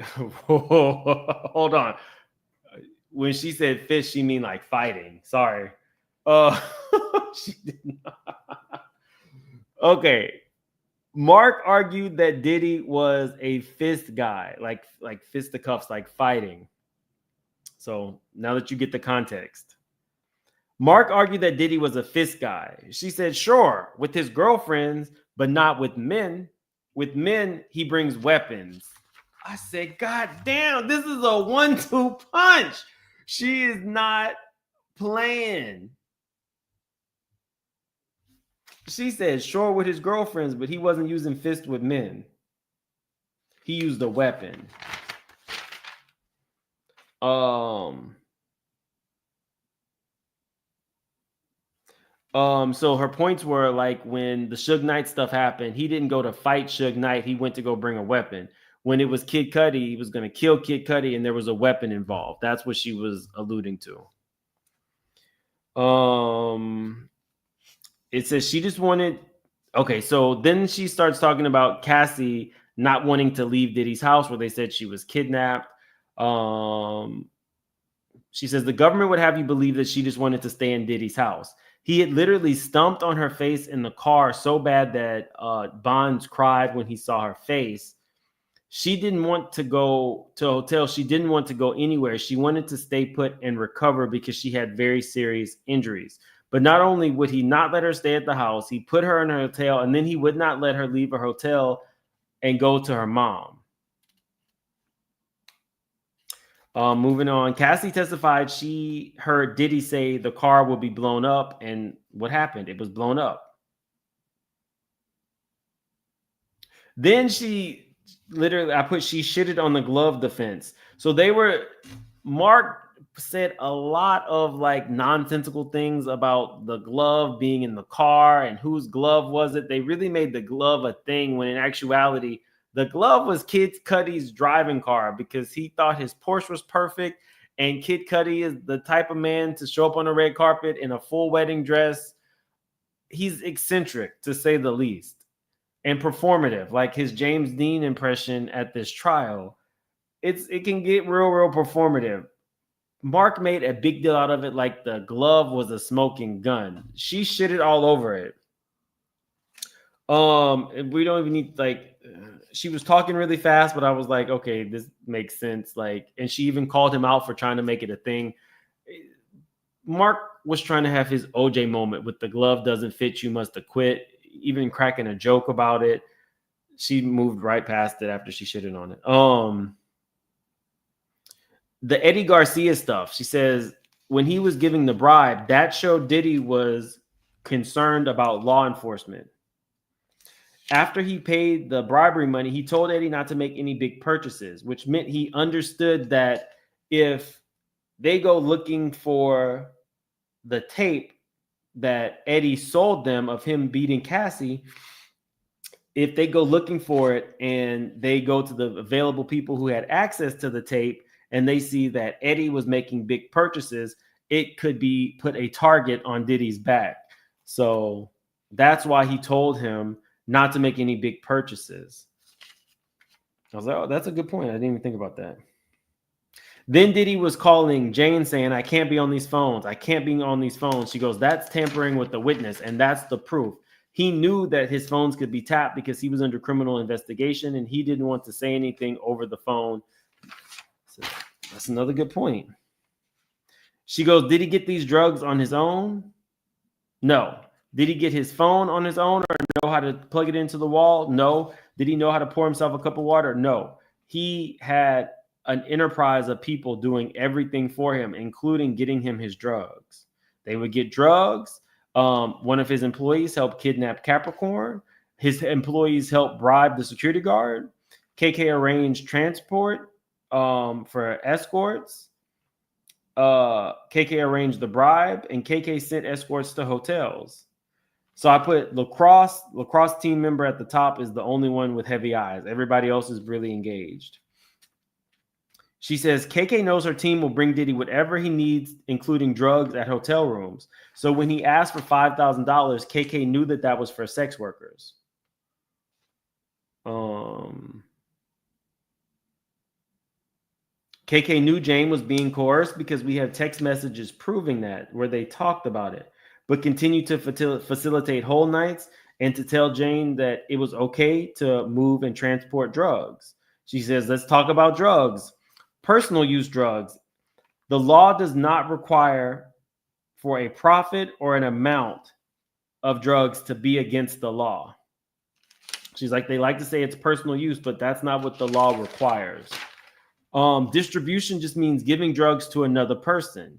In this situation, Diddy gave drugs to Cassie and Jane and multiple assistants. KK coordinated with Greedo to obtain drugs.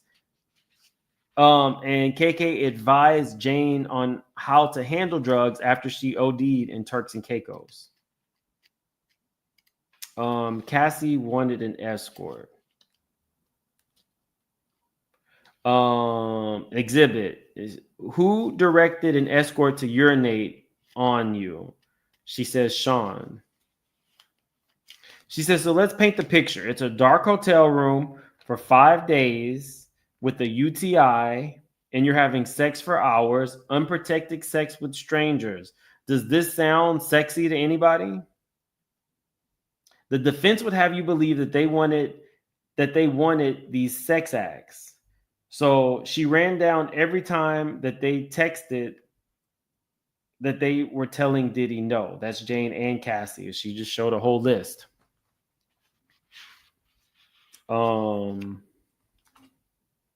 She said these women have no reason to lie. Cassie already got paid. I put nobody is taking notes. Lacrosse is trying to hold his head up. Cassie ran down her abuse and I'm sorry. I said ran down, but basically Cassie listed her abuse and handed over the tapes so that the truth would come out. With Mia, Amia had already gotten paid through a settlement. She testified through a pseudonym for her protection, for her privacy. In terms of Diddy threatening to tell Cassie about them, Comey says Diddy would never tell Cassie about Mia or whatever sexual happened between Mia. It was a tactic to keep Mia in line. When Mia was on the stand, her voice shrank. She was terrified. She was not acting. She had nothing to lose or gain from doing this.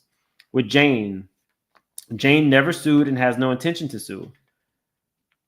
Cassie's suit was not her motivation. She had already spoken about the similarities to her experience to what Cassie went through in multiple text messages way before Cassie ever even put out her lawsuit. Again, she never sued. So Bertha is now sleeping.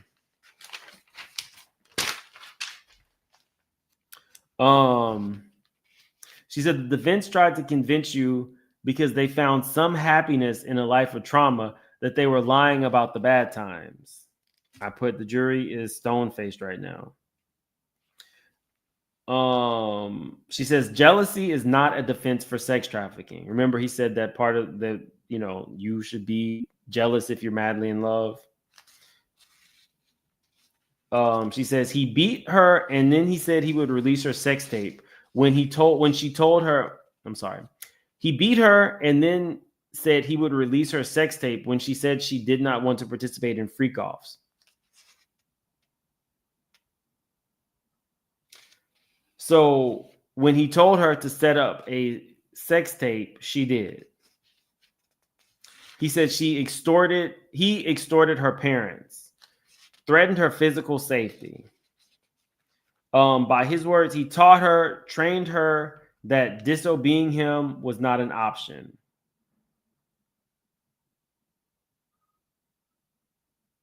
If part of the abuse was making you have sex during commercial sex acts, you are guilty of that charge. He also hit Cassie during freak-offs, and an escort confirmed it in their testimony. No was never an option for Diddy.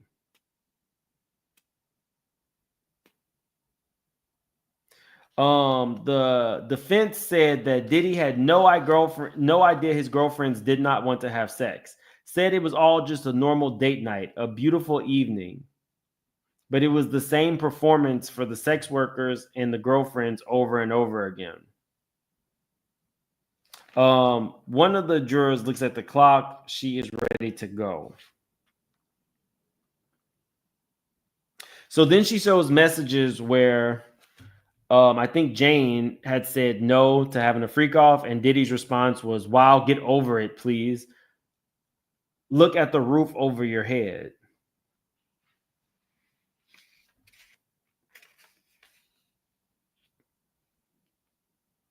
She said the text that the defense was showing you in isolation do not cover the full context of what was actually happening in the real world. The freak off still happened when Cassie had a gash on her head and had just OD'd. But the defense would have you believe that they wanted to have sex. Now, I thought that was pretty powerful. I had forgotten about the time that she had that OD, and I think they gave her something to induce vomiting, and she had already gotten beat up, and then once she got out of the tub, it was time for her to have a freak off. I've forgotten about that. There's been so much, guys, and it was like a 4:30 morning. I've forgotten about that till she said it. When Jane said yes, it was because she thought she would lose her home. Now, this is one of those conversations that after this case, we can have like open discussions about. We can talk to a therapist. There is a sex trafficking specialist. I think I just saw her again today. We can bring her on, but we can have that conversation like specifically about Jane. Jane was a woman of a certain age. Do you guys feel, I mean, I think that Cassie and Jane are two separate situations, but do you guys feel like Jane being able-bodied and of a certain age could have stopped doing these things but just paid her own bills? Because I see a lot of conversations on that, like, well, if you don't want to do this, then get a job.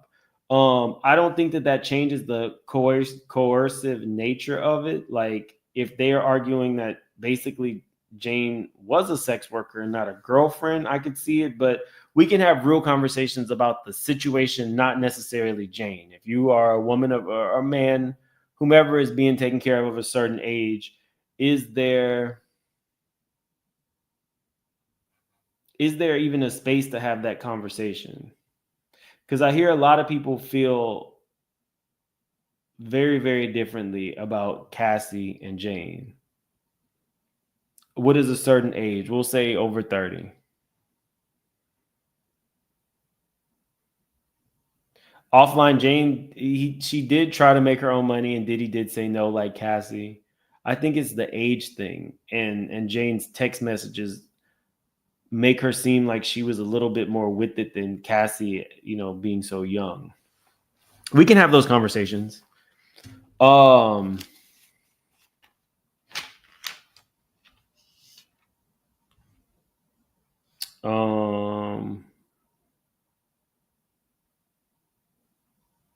She says the defense says that Cassie won a prize. What? Gashes on the head, beatings, punching, UTI sex. Are those the prizes that Cassie won? They asked why did she stay? She says people stay with their abusers because they love them and they're fearful.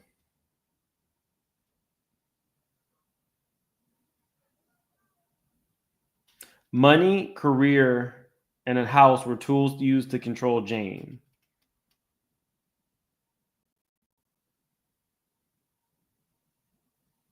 Violence along with unwanted commercial sex equals trafficking. In terms of the security guard in the hotel incident, he made Diddy give Cassie her phone. That's because that was actually Cassie's phone. So that was a good point. He did give the phone back. If it was his phone, he would have said no. So that was a good point, because I don't know why the defense was trying to argue that Cassie had taken his phone. Even if that was the case, it's a very weak argument because Cassie got beat up that day. So if that was the only defense you had, you might as well not have said anything. So then she goes on to like I call this like her preacher moment at the end where they're just kind of like ad-libbing. She starts talking about the fact that Diddy is not above the law. And although you've heard people in their testimony saying Diddy is like a God, he is not God. Diddy is not God. And Bertha agreed. Bertha agreed. So there was two moments. One was that Bertha laughed, and this where she agreed that Diddy is not God. So I was like, damn it, Bertha, I've been over here like really, really thinking, your mind seems really in tune with Mark, but that Diddy is not a God thing and her agreeing. I'm like, okay, maybe there's some hope for you, Bertha. Maybe there is some hope for Bertha, y'all. Maybe a little bit of hope for Bertha. We will see. Guys, this was a long day. Oh, we got some more super chats.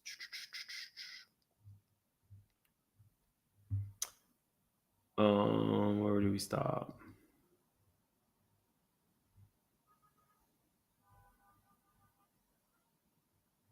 Thank you for the super sticker, Annette. Kasha says, "Hey, Mims, you're doing OT with this case. You're so appreciated. Take care of yourself. Thank you." Donna, Mims, you've been bringing the truth. Appreciate your hard work on keeping us informed with the unbiased truth. Thank you. Nakiva says, "Hold up. Did that mofo really say watermelon?" Yeah. At the freak offs, they was eating watermelon, talking. It was a love fest, because they didn't have a toxic relationship, according to Mark. This is the new age love where you need to be insanely jealous and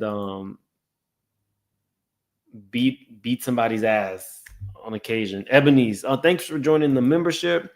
Miss Kinney, what's up, Miss Kinney? Miss Kinney is famous, y'all. Miss Kinney and Funky Dineva are super famous. Hey, Mims, if you can make an educated guess, do you think they'll convict him or he will walk free? I'm not gonna lie, I was thinking hung jury after Mark's testimony, at the very least. I don't think they're gonna acquit him, but I could see. I hope not. I hope he gets some time. I was a little anxious and nervous myself as I saw so many of the jurors engaging with Mark, especially Aunt Bertha. But sadly, I could see somebody standing out and them not having a unanimous decision. I hate to say it. And I think that Diddy's team thinks that's going to happen, and that's why they're so carefree. Like, they were damn near high-fiving each other. I think he should get some time, but Esther, thank you for the super sticker. Southern Texas Grace, why you cover your face when you imitate others? I don't know. I don't know. I don't know Southern Texas Grace. Inez, love what you do. Have a drink on me. Well, thank you. I will definitely tonight. I'm going to meet up with one of my sources tonight because work is never done. I still got to do a podcast with James from Essence, and there's another magazine that he writes for, and that will be Sunday. Life in New York is nonstop. Thank you for your style of reporting this. Thanks, Kimberly. I appreciate that. Johnny smiles. Lizzo's teams filed an appeal this month. Those bananas have been riding in the evidence locker for almost 2 years. Wasn't it ping pongs? Didn't she force those people to go to the coochie ping pongs where they spit ping pongs out of their coochie and you have to catch it? Wasn't that what she was making the dancers do? Jacqui. My husband was wondering why I don't send messages. Please say hi to Marcus, Mims. He loves listening to me talk to you over here. Love your content. What's up, Marcus? Where are you guys at? Are you out of the country? And thanks for watching, no matter where y'all are at. So hi, Jacqui's husband. Shay, I missed you, Mims. Oh, what's up, Shay B? Shay B was literally one of the first. So we got Shan popping in last week and Shay B this week. That means a lot, y'all. Hey. The Real Empress. Great jobs, Mim. Is there a video with Diddy saying I can show you how to avoid the law? Yeah, do I have that up though anymore? Yeah, I have that video. Give me a second while I pull that up. I can pull that up now for you. Yeah, take those pictures. Hold this. Damn it. Hold this. Oh, hold up. Is that my baggie I see slipping out? God damn. Nah, man. Cut that. Man, bring your hand over here. Have people knowing what I got in my baggie. Yeah, put that down in there, bro. Everybody gonna say that. Oh, it's all right. It's nothing in there. Nothing illegal. It's everything legal in there. It's all right. Yeah. Yeah, Diddy. Yeah, Diddy love crunch. Okay, hold on. I almost found it. Let me see. What did he say? He was like, I'm gonna show you how to have fun and stay out of jail too. I think Tyrone Blackburn was the one who had initially posted that.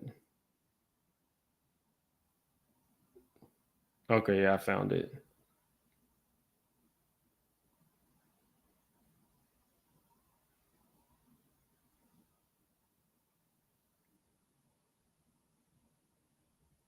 Okay, here we go.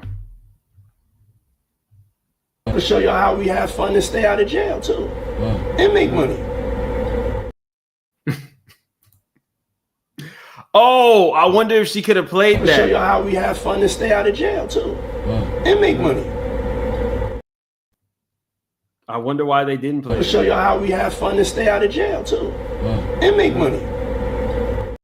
Corey, thank you so much for the super sticker. I appreciate you. Ebony's real talk. Diddy made it from humble beginnings. This is how he will go down. Sad. So much could have been done with his achievements. Yeah, it's always going to be about piss and big black dick now. Nikki, thank you so much for the super sticker. Like, yes, you can have a legacy, whatever the case may be. But people want to know why I don't like Diddy. I don't like men who put hands on women. That's just, it is what it is. In terms of this case, like I said, I'm going to try to do my best to give it to you guys unbiased, but I don't like Diddy. I don't.